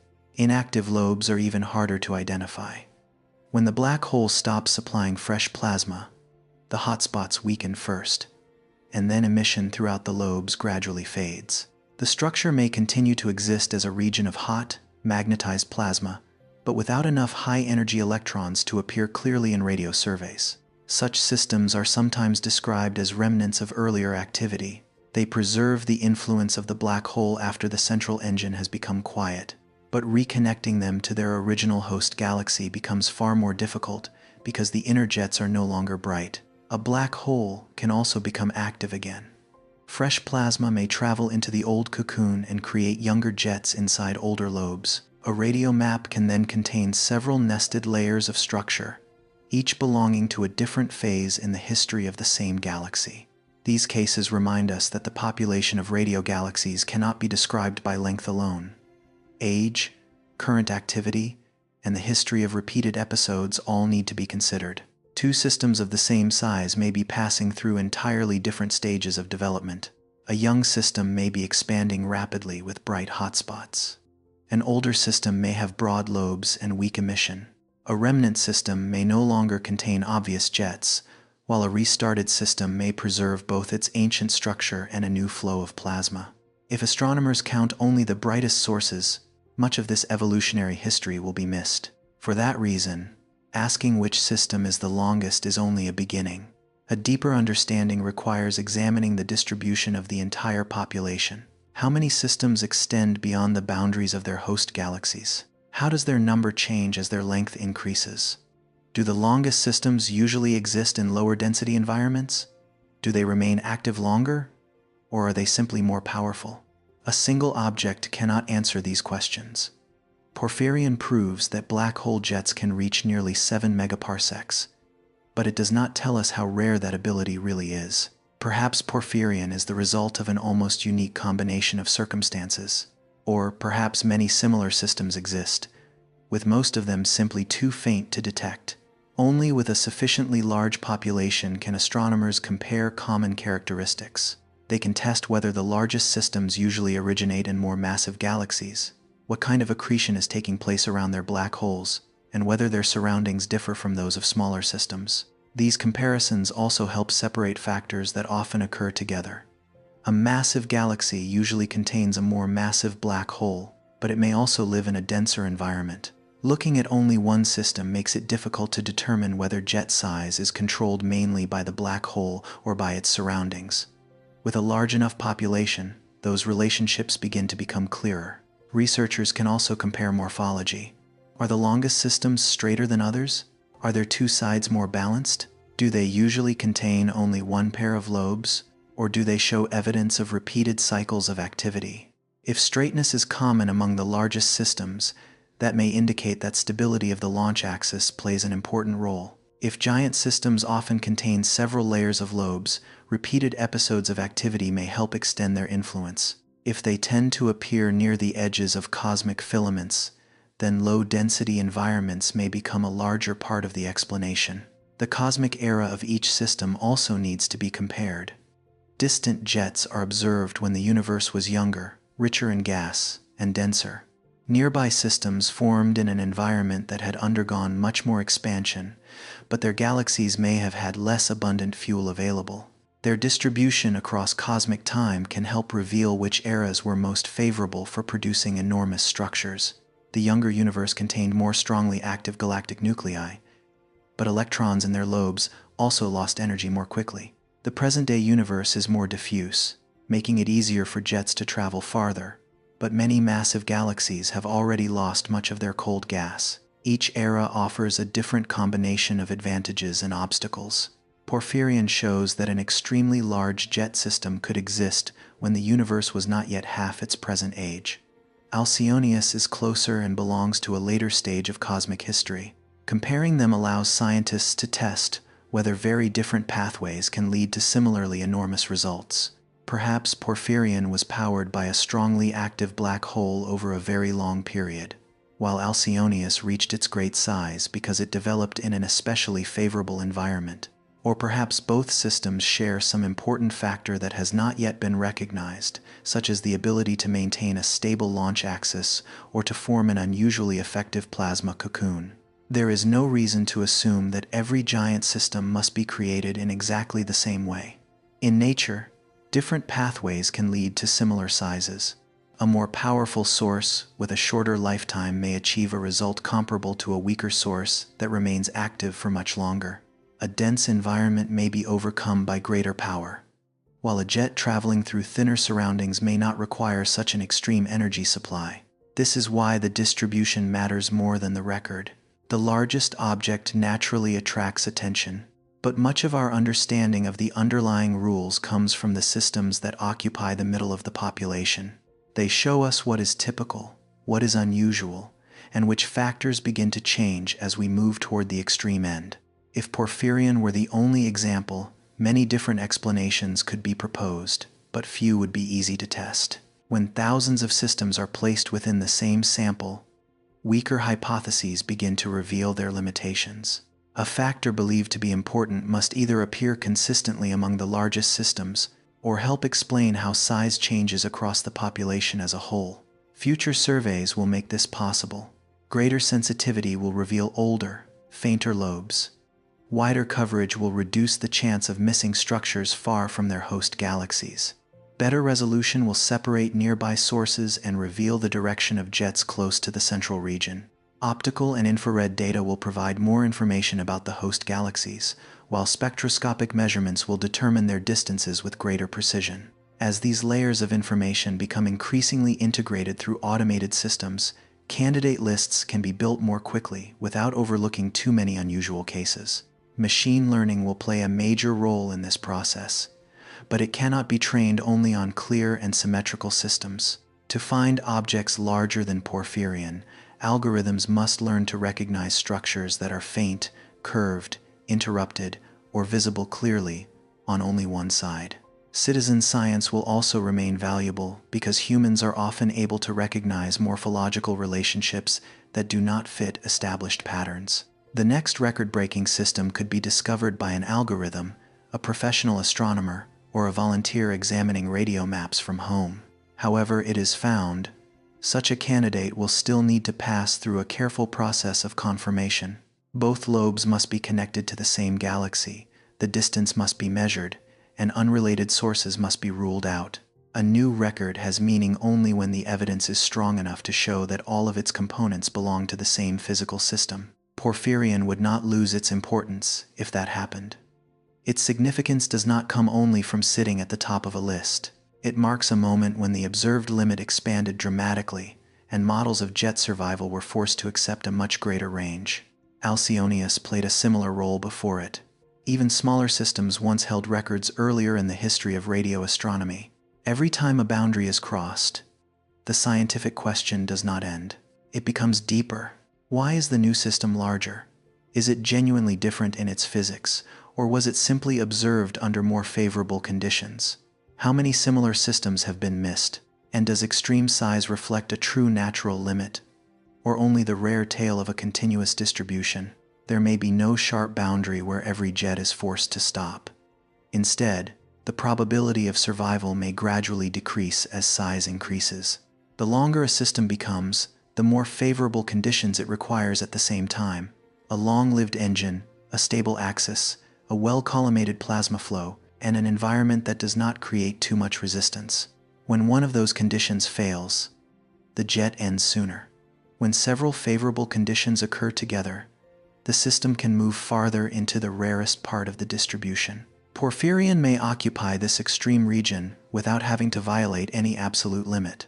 It is also possible that stronger physical barriers exist. Electrons lose energy with time.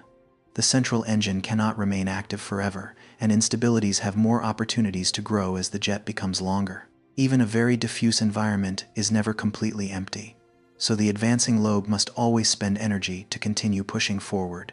The true limit may therefore emerge from the combination of all these processes rather than from any single factor. A jet does not stop because it reaches an invisible wall. It stops when its energy supply, available time, stability, and environmental conditions are no longer sufficient to sustain further growth. Porphyrion shows that this balance can be reached much farther out than once believed. But it does not reveal the greatest distance nature can ultimately achieve. A larger system may already be hidden in existing data, or the true limit may lie only slightly beyond Porphyrion. As radio maps continue to expand, the answer to the question of which system is longest will almost certainly keep changing. More important is that every new discovery helps redraw the distribution of the entire population, from smaller jets near their host galaxies to structures that approach the scale of the cosmic web itself. Porphyrion is not alone. It stands among thousands of traces left by black holes that once carried energy beyond their host galaxies. Some systems are shorter but brighter. Some are old and faint. Some may have shut down long ago, while the largest may become visible only when many scattered fragments of signal are finally connected. The deeper we look, the more the radio sky reveals that the apparent silence of space is largely a limitation of human senses. Behind the optical points of light are streams of plasma, invisible cocoons, and lobes expanding through the space between galaxies. Within this vast population, Porphyrion currently marks a remarkable observational boundary. But its very existence reminds us that today's limit is not necessarily the end. If roughly 5 megaparsecs once seemed like a reasonable scale, yet a system approaching 7 megaparsecs has now been confirmed, one question becomes unavoidable. How far can a black hole jet ultimately travel before its fuel supply weakens, its plasma dissolves into the surrounding environment, and every visible trace of it fades from the radio sky? Porphyrion has carried the influence of a black hole across nearly 23 million light-years, but even a system this enormous cannot continue growing forever. Its 2 jets may sustain plasma flows for extraordinary lengths of time, carve pathways through intergalactic gas, and inflate vast lobes, yet every stage of that process comes with losses. The fuel around the black hole gradually changes. Electrons continually lose energy, the environment ahead constantly absorbs momentum, and small disturbances within the flow have more time to grow. There is no invisible wall at a certain distance where every jet suddenly stops. The end usually comes more gradually, and in a far more complicated way. A system may stop growing because the central engine no longer has enough fuel, because the launch axis changes, because the plasma mixes too strongly with surrounding gas, or because the lobes have expanded until their emission becomes too faint to detect. Every jet begins with matter flowing toward the central region of a galaxy. Gas must gradually lose angular momentum, move into the accretion disk, and release energy before some of it crosses the event horizon. If that inflow of gas is interrupted, the activity around the black hole changes as well. The accretion disk may become thinner, cooler, or shift into a state that no longer produces jets as powerful as before. Fuel is not supplied as a perfectly steady stream. Gas within the galaxy can be consumed by star formation, pushed outward by the black hole's own activity, or redistributed by gravitational interactions. A large cloud of gas moving inward may cause the galactic nucleus to brighten dramatically for a time, but as that supply is depleted, the power of the jet can decline as well. This makes black hole activity more like a history made of many different eras than an engine running steadily from beginning to end. There may be periods when the jets receive enormous amounts of energy, others when the source weakens, and even times when it shuts down completely before restarting as new material reaches the center. These changes travel along the jets and leave behind sections with different brightness, width, or structure. If the source shuts down, the plasma that has already been launched does not immediately disappear. The final material in the flow continues traveling outward. A hot spot at the end of a lobe may still receive energy until the last portion of plasma arrives. Only afterward do the outermost regions begin to weaken more noticeably. During that time, the galactic nucleus may already have become quiet while the 2 lobes continue producing radio emission. The map then records the trace of an engine that has already shut down, much like an echo remaining after the original sound has stopped. The enormous distances involved mean that changes at the center and responses in the outer regions can never happen at the same time. Without fresh plasma arriving, the lobes can still continue expanding because of the pressure already stored within them. This expansion spreads their energy across an ever larger volume. Electrons gradually lose energy through radiation, while magnetic fields weaken as the plasma expands. The hotspots fade first, followed by the inner jets, and eventually much of the lobe structure itself. A jet can disappear from a radio map while its influence remains. Intergalactic gas that was pushed aside does not immediately return to its original position. Heat transferred into the environment takes time to dissipate. Magnetic fields within the plasma may continue mixing with the surrounding gas, even after the electrons no longer have enough energy to produce signals that present-day telescopes can detect. So when a system is no longer visible, that does not mean every physical trace of it has vanished. The radio sky reveals only the regions where particles and magnetic fields are still in the right conditions to produce detectable emission. Older structures may survive as faint, hot, magnetized regions of plasma that our current instruments are not sensitive enough to observe directly. Beyond the decline of the fuel supply, the launch direction places another important limit on jet growth. A jet needs to maintain a relatively stable axis so that successive flows of plasma continue entering the same channel. If the orientation of the accretion disk or the rotational axis changes dramatically, new plasma will no longer continue feeding the old lobes. A very small change in direction near the black hole can become an enormous displacement after the jet travels millions of light years. If the axis continually wanders, energy is swept across a broad region instead of remaining concentrated along two directions. The system may produce curved structures, multiple pairs of lobes, or bands of plasma that no longer preserve a clear connection to the source. Changes in the axis can occur when matter begins arriving from a different direction, when the accretion disk becomes tilted, or when the galaxy undergoes a merger. Another black hole entering the central region can also disturb the system.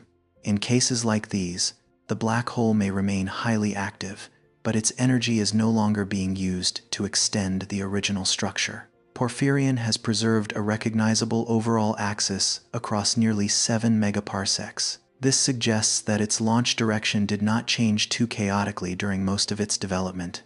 A stable axis, however, does not mean that every section of the jet remained perfectly straight or that the engine never fluctuated. It simply means that those changes were not large enough to destroy the overall connection between the galaxy and its two outermost regions. Even if the energy source and launch direction remain stable, the jet must still resist internal instabilities. Plasma is not a calm stream of matter. It contains regions moving at different speeds, twisted magnetic field lines, and boundary layers that continually interact with the surrounding environment. A small disturbance can grow into a major deformation. The jet can bend, widen, or curl. External gas can gradually be drawn inward, forcing the plasma to carry additional material and causing it to slow down. When mixing becomes too strong, the energy once concentrated in the jet's core is transformed into turbulent motion, heat, and more diffuse radiation. The greater the distance, the more time these instabilities have to develop. A jet only a few thousand light-years long may cross a disturbed region before the instability has time to alter the entire flow. Across millions of light-years, however, even slowly growing deviations can become a serious threat to the structure. Magnetic fields help organize the plasma flow, but they do not eliminate every instability. Under some conditions, they keep the jet concentrated and slow its mixing with external gas. Under others, field lines that become too tightly twisted can distort the plasma flow itself. Magnetic fields are therefore both part of the solution and part of the problem that still needs to be explained. The electrons within the jets and lobes also place a limit on what we are able to observe. As they move through magnetic fields, they emit radiation and lose energy. The most energetic electrons weaken more quickly, causing higher frequency emission to fade first. Over time, the structure remains visible only at lower frequencies, until eventually it falls below the sensitivity limits of our instruments. In very distant systems, electrons also lose energy through interactions with the universe's background radiation field. During the era in which Porphyrion existed, that background radiation was stronger than it is today, making it more difficult for particles in the lobes to maintain their energy over long periods. A system may still contain plasma and magnetic fields even after most of its easily recognizable radio signature has disappeared. This is why the observed length of a jet does not necessarily equal the full distance it once reached. Its outermost regions may already have faded beyond detection. The boundary we measure can sometimes reflect the limits of our telescopes, more than the true physical endpoint of the plasma. The environment ahead presents another barrier. Intergalactic space is extremely diffuse, but it is not completely empty. For the head of a lobe to advance, it must push gas aside, compress matter, generate shocks, and transfer part of its energy into the surrounding medium. The plasma inside the jet may move close to the speed of light, but the outermost boundary advances much more slowly. The particles travel rapidly along a path that has already been opened, while the lobe head must continually build new ground ahead. For this reason, we cannot simply divide the system's length by the speed of light to determine its true age. A jet system extending across several megaparsecs may require an extremely long history of activity. During that time, the power of the source changes, the environment changes, and the lobes continue to expand. The gas ahead may become more diffuse or denser, so the rate of growth does not remain constant from beginning to end. As a jet leaves its host galaxy, it may encounter increasingly thin surroundings and advance more quickly. But if it enters a denser region of gas or another part of a cosmic filament, the lobe head will slow down. More energy becomes concentrated within a smaller region, making the lobe brighter but making further growth more difficult. This helps explain why an extremely powerful jet does not necessarily become the longest system. If the source lies deep within a dense environment, much of its energy may be deposited close to the galaxy. The jet can create powerful shocks, bright lobes, and hot gas without ever reaching an extreme distance. By contrast, a moderately powerful source operating for a long time in a low-density environment may travel much farther. It does not have to continuously push through large amounts of gas, while the cocoon created by earlier plasma outflows allows later material to move through a corridor that has already been heated and thinned. This difference shows why there is no single maximum length that can be applied to every black hole jet. Each galaxy has a different fuel supply, a black hole with its own mass and spin, a distinct magnetic structure, and an environment unlike that of any other system. One jet may fail early because its engine is weak, while another fails because its axis changes direction. Some systems are confined near their galaxies by dense gas, while others travel farther but become too faint to observe. These different paths toward an ending mean that the limit of a jet is not a fixed number, but rather a range determined by many factors acting together. Instead of asking only how long a jet can become, a more useful question is, what conditions allow it to reach each particular distance? Power determines how much momentum is supplied. The duration of activity determines whether the plasma flow is sustained long enough. Magnetic fields influence collimation.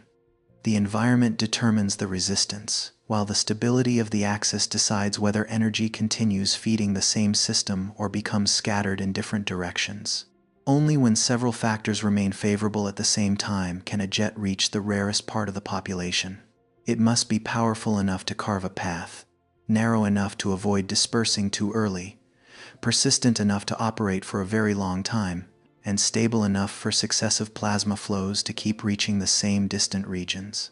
Porphyrion may be the result of such a combination. Its host galaxy supplied a powerful active nucleus. The two jets appear to have found a path leading away from a cosmic filament into a more diffuse environment. The overall axis remained stable enough, while the plasma flow continued carrying energy across distances once thought extraordinarily difficult to reach. But even Porphyrion does not prove that these favorable conditions can continue indefinitely. If the source remains active, the lobe heads must still move into fresh gas. As the lobes expand farther, their brightness continues to decline. Instabilities gain more time to grow, while electrons continue losing energy.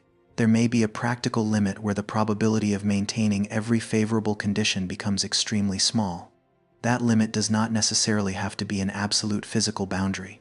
It may simply be the point beyond which most systems have already lost their fuel, changed direction, broken apart, or faded before they can travel farther. If a system longer than Porphyrion is discovered, that would not mean previous models were completely wrong. It would show that the rare tail of the distribution extends farther than expected. Scientists would then need to determine whether the new system was more powerful, lived longer, occupied a thinner environment, or simply happened to be observed at a more favorable angle. It is also possible that systems longer than Porphyrion are already hidden in existing data. One lobe may be clearly visible while the opposite lobe disappears into the noise. The core may not yet have been connected to the outermost regions. The host galaxy may lack a distance measurement, preventing a large structure on the sky from being converted into its true physical length. Some systems may also be concealed by projection. If the axis is tilted toward Earth, the apparent length becomes compressed. A jet that would look extremely long from the side can appear much shorter when viewed nearly along its axis. Remnant lobes create another difficulty.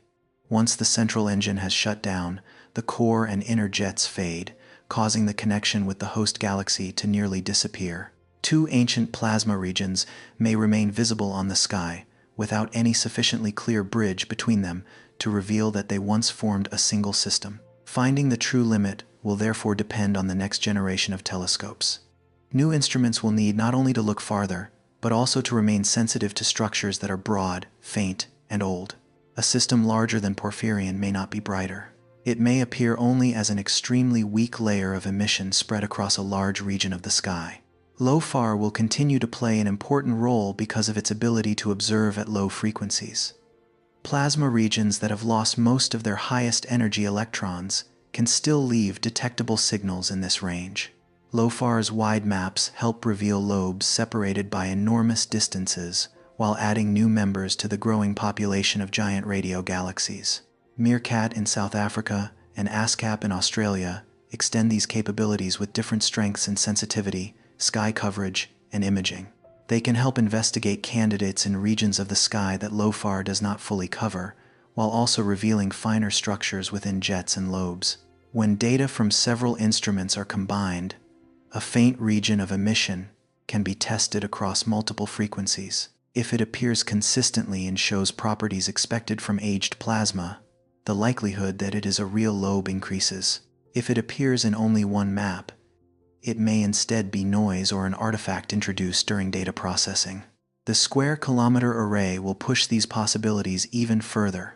With greater sensitivity and broader observing capabilities, it is expected to detect many weak structures that current surveys cannot see, while producing data detailed enough to study the morphology, spectra, and polarization of jets at very great distances.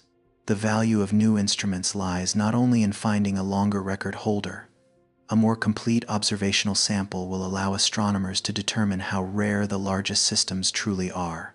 If their numbers rise rapidly as sensitivity improves, then the present limit has been shaped mainly by detectability. If very few systems still extend beyond several megaparsecs, that would suggest nature itself imposes strong barriers. Deeper surveys will also help reveal systems that have already shut down. Remnant lobes no longer contain bright hotspots or obvious jets, preserving only diffuse radio emission. These objects may reveal how long a system survives after the engine turns off, and how many black holes produced jets in the past, compared with the number that are active today. Radio polarization will provide another layer of information. Radio waves emitted by electrons can carry a preferred direction of oscillation. As they travel through plasma containing magnetic fields, that polarization direction is altered. The amount of change depends on the magnetic field strength, electron density, and the length of the path the signal has traveled. By measuring these changes, astronomers can study regions that are almost completely invisible. Intergalactic gas may be too diffuse to observe directly, yet it still leaves a signature on radiation passing through it.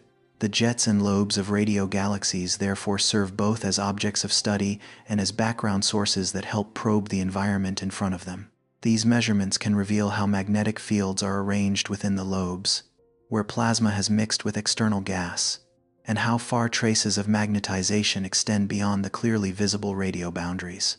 They can also help test the idea that black hole jets contribute to transporting magnetic fields into the low-density regions of the cosmic web. Better data, however, will make the identification problem even larger. Future surveys may produce catalogs containing far more sources than any research team could inspect manually. A giant radio galaxy can still be divided into many separate components, while unrelated sources overlap within the same field of view. Machine learning will need to identify relationships among cores, jets, hotspots, and lobes. It must learn to handle systems that are asymmetric, curved, interrupted, or clearly visible on only one side. An algorithm that searches only for two similar lobes symmetrically placed around a galaxy will miss many real structures. Distance information must also become part of the source matching process. Two regions may align perfectly on the sky while belonging to entirely different layers of space. When spectroscopic data or distance estimates are combined with radiomorphology, the number of false associations can be reduced. Humans still play an important role in checking unusual systems. An algorithm can rank thousands of candidates, but confirming a record-breaking system requires careful evaluation of every region of emission, every possible central source, and every chance alignment. A new record cannot rest on an automated result alone without multi-wavelength verification. Citizen science can also continue to contribute. Volunteers do not need to calculate distances or build physical models themselves. Their role is to recognize unusual shapes, mark regions that may be connected, and help narrow the list for more detailed investigation by researchers. This partnership between humans and computers is especially well suited to the radio sky. Computers do not tire when processing millions of sources, while humans remain sensitive to shapes and relationships that may never have been explicitly programmed. A system larger than Porphyrion may eventually be found when these two strengths work together. But even if a longer system is discovered, Porphyrion will not become less important. The scientific value of an object does not depend only on its position in a ranking. A record may attract attention, but the questions it raises are what endure. Alcyonius once marked a remarkable boundary before Porphyrion. When Porphyrion was confirmed, Alcyonius did not lose its significance. It remained a system with its own host galaxy, environment, and developmental history, providing an essential point of comparison for understanding how jets can reach scales of several megaparsecs. Porphyrion will continue to play the same role if something longer is found. It has demonstrated that a black hole can produce plasma flows that remain connected across nearly 7 megaparsecs. It has shown that this can happen when the universe was younger, when the average density was higher, and when electrons in the lobes were losing energy more rapidly. That discovery forces models to expand their range. A theory of black hole jets cannot explain only short, bright systems close to their host galaxies. It must also explain how energy can be transported across several megaparsecs, how the plasma flow resists mixing with its surroundings, and how the source can remain active long enough to continue feeding distant lobes. Porphyrion also broadens the question of black hole feedback. If jets can grow to scales comparable to components of the cosmic web, their influence no longer stops at regulating gas inside the host galaxy. Energy, particles, and magnetic fields can be carried deep into the intergalactic environment. This does not prove that Porphyrion transformed an entire cosmic void or created all the magnetic fields that exist there. But it does prove that transport across such enormous distances is physically possible. A black hole inside one galaxy can affect regions hundreds of times farther away than the diameter of the region containing its stars. A single system is like a natural experiment carried out under conditions that cannot be recreated on Earth. Alcyonius is one experiment in one environment. Porphyrion is another, belonging to a different era of cosmic history. Smaller, more curved, or inactive systems test other parts of the same problem. Placed side by side, these systems help scientists separate the influence of power from duration, environment from black hole mass, and launch direction from accretion history. No single object provides the entire answer, but each one narrows the range of possibilities. The ultimate limit of a black hole jet may therefore not lie at one specific number. It may exist within the relationship between time and energy, between plasma flow and environment, between stability and turbulence, and between what physically survives and what humans are still able to detect. One jet may stop growing because its engine shuts down. Another may continue but become too faint to see. One system may bend away from its original axis, while another dissolves into broad lobes until no clear central flow remains. Each ending leaves a different trace across the radio sky. At the time Porphyrion was announced, it stood near the farthest boundary humanity had confirmed. But that boundary is not a wall imposed by nature. It is simply the point where our present data, instruments, and understanding currently come to an end. Beyond it may lie longer systems hidden within the noise, ancient lobes that have lost nearly all of their radio brightness, or jets pointed partly toward Earth and therefore shortened by projection. Or Porphyrion may already lie very close to a scale that only a tiny fraction of systems in the universe can ever reach. Only deeper maps and a larger population will allow us to distinguish between these possibilities. Until then, Porphyrion remains a milestone, not because it provides the final answer, but because it has made the question of jet limits much larger than it was before. At the center of the story is still an extremely small region around a black hole. Matter flows inward, magnetic fields are twisted, and part of the available energy is directed outward. From there, two streams of plasma cross the galaxy, carve paths into intergalactic space, create hotspots, inflate lobes, and carry their influence to distances that nearly escape human intuition. Wherever those jets ultimately end, Porphyrion has shown that the reach of a black hole cannot be measured by the size of its event horizon or by the diameter of the galaxy that contains it. A very small source can leave a mark on the scale of the cosmic web as long as its energy is focused effectively and sustained for long enough. Even if Porphyrion one day gives up its record to an even longer system, what it has demonstrated will remain unchanged. The universe can create pathways of plasma stretching tens of millions of light years, beginning in the darkness around a black hole and ending within some of the most diffuse gas between galaxies. The ultimate limit of those pathways is still unknown.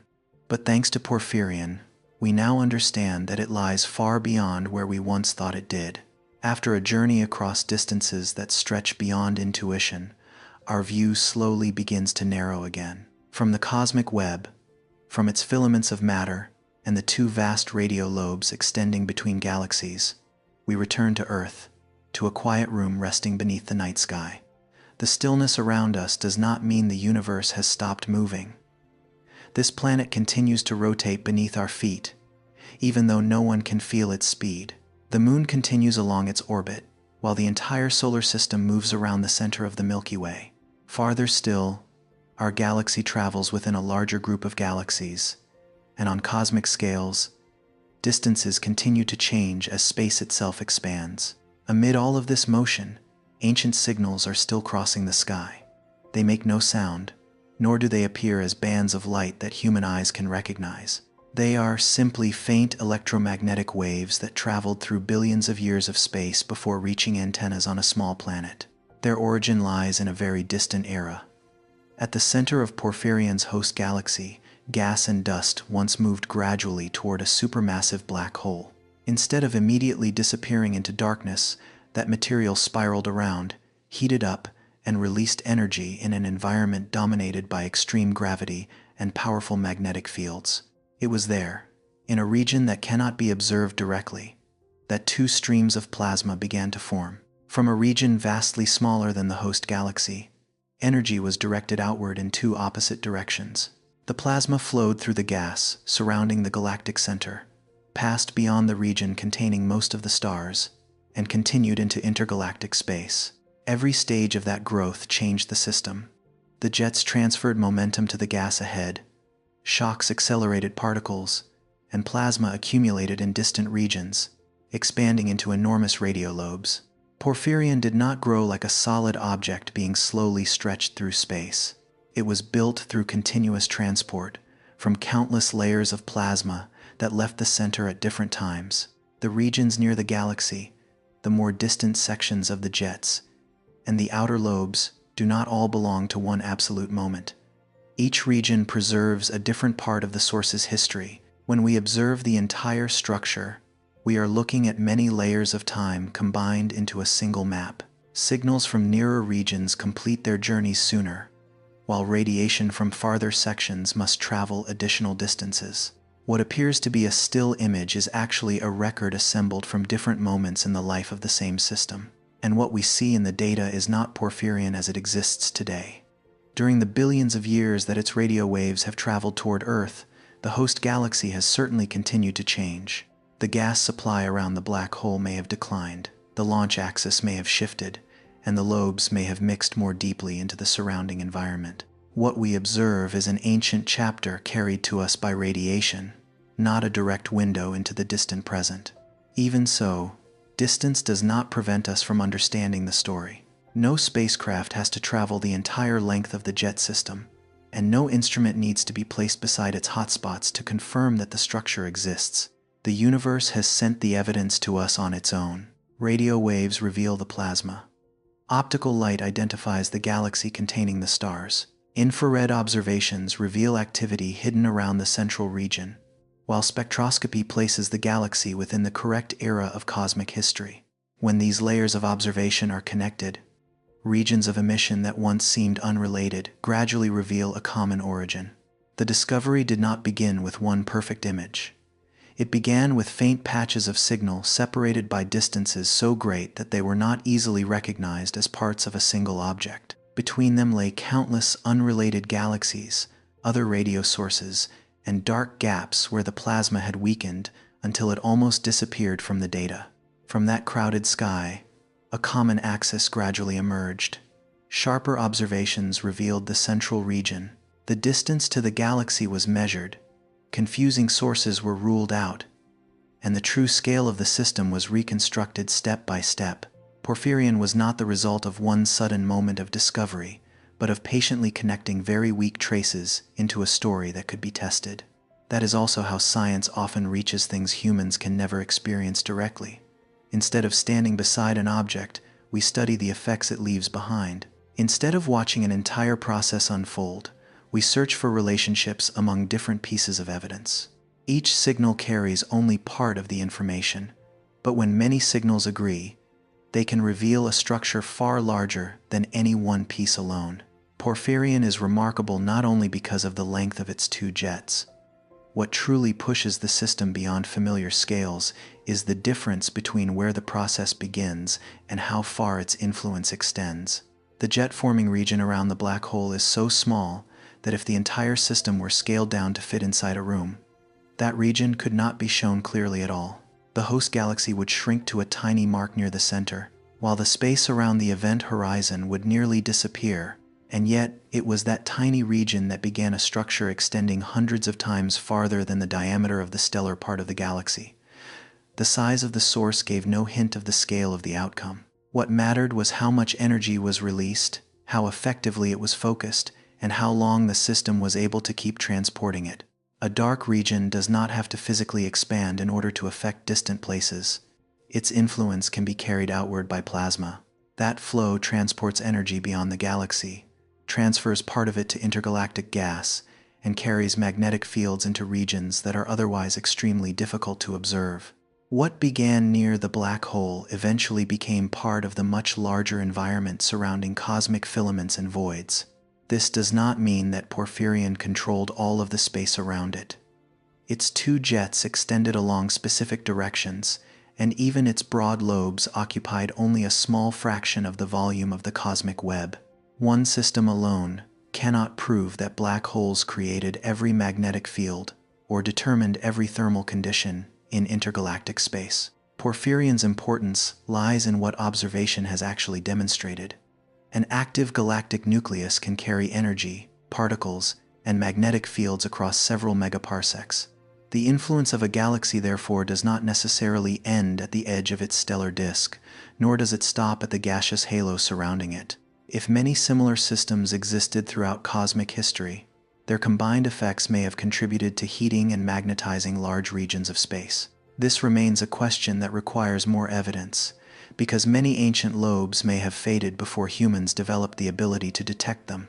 As electrons lose energy, radio emission weakens, but the heat and magnetic fields deposited into the environment do not necessarily disappear at the same rate. The present-day sky may contain traces that are no longer bright enough to reconnect with their original sources. There may be plasma cocoons already mixed into the intergalactic medium, weak magnetic regions with no clear visible shape, and ancient jet systems that once extended farther than today's maps reveal. Porphyrion may therefore be both an extreme case and one visible part of a much larger hidden history. New telescopes will continue to uncover more of that history. Low-frequency surveys may reveal older plasma. Polarization observations can help trace magnetic fields, while new algorithms will assist in connecting cores, jets, and lobes among millions of radio sources. Humans will still need to examine structures that refuse to fit established patterns, because the next largest system may be asymmetric, interrupted, and anything but obvious. One day, a structure longer than Porphyrion may be confirmed. It may already be hidden within today's data, with one lobe lost in the noise, or a host galaxy whose distance has not yet been measured, or perhaps only future telescopes will be sensitive enough to reveal it. When that happens, Porphyrion will not become an outdated discovery. A scientific object does not lose its value simply because it no longer stands at the top of a ranking. Each system preserves its own unique combination of energy source, environment, lifetime, and cosmic era. Alcyonius continued to raise important questions after Porphyrion was found. In the same way, Porphyrion will remain evidence that black hole jets can preserve a connection to their source across distances once considered extremely difficult to reach. It expanded the range that theoretical models must explain and brought the influence of black holes close to the scale of the cosmic web itself. From a small room on Earth, scales like these remain almost impossible to fully comprehend. Millions of light years have no true equivalent in everyday experience. Numbers allow us to measure them, but those numbers may not be what matters most in the end. What remains may be something simpler. In the darkness of a distant galaxy, matter once moved toward a black hole. Before disappearing, part of its energy was carried outward. That energy did not stop near the center, nor did it stop at the edge of the galaxy. It continued through space, altering the environment along its path and leaving behind a trace that, billions of years later, a distant civilization would finally learn to recognize. Outside the window, the night sky still looks unchanged. Earth continues to turn. The moon moves quietly along its orbit, and ancient radio waves pass through space without needing human attention. The antennas will keep listening, and new fragments of signal are still arriving.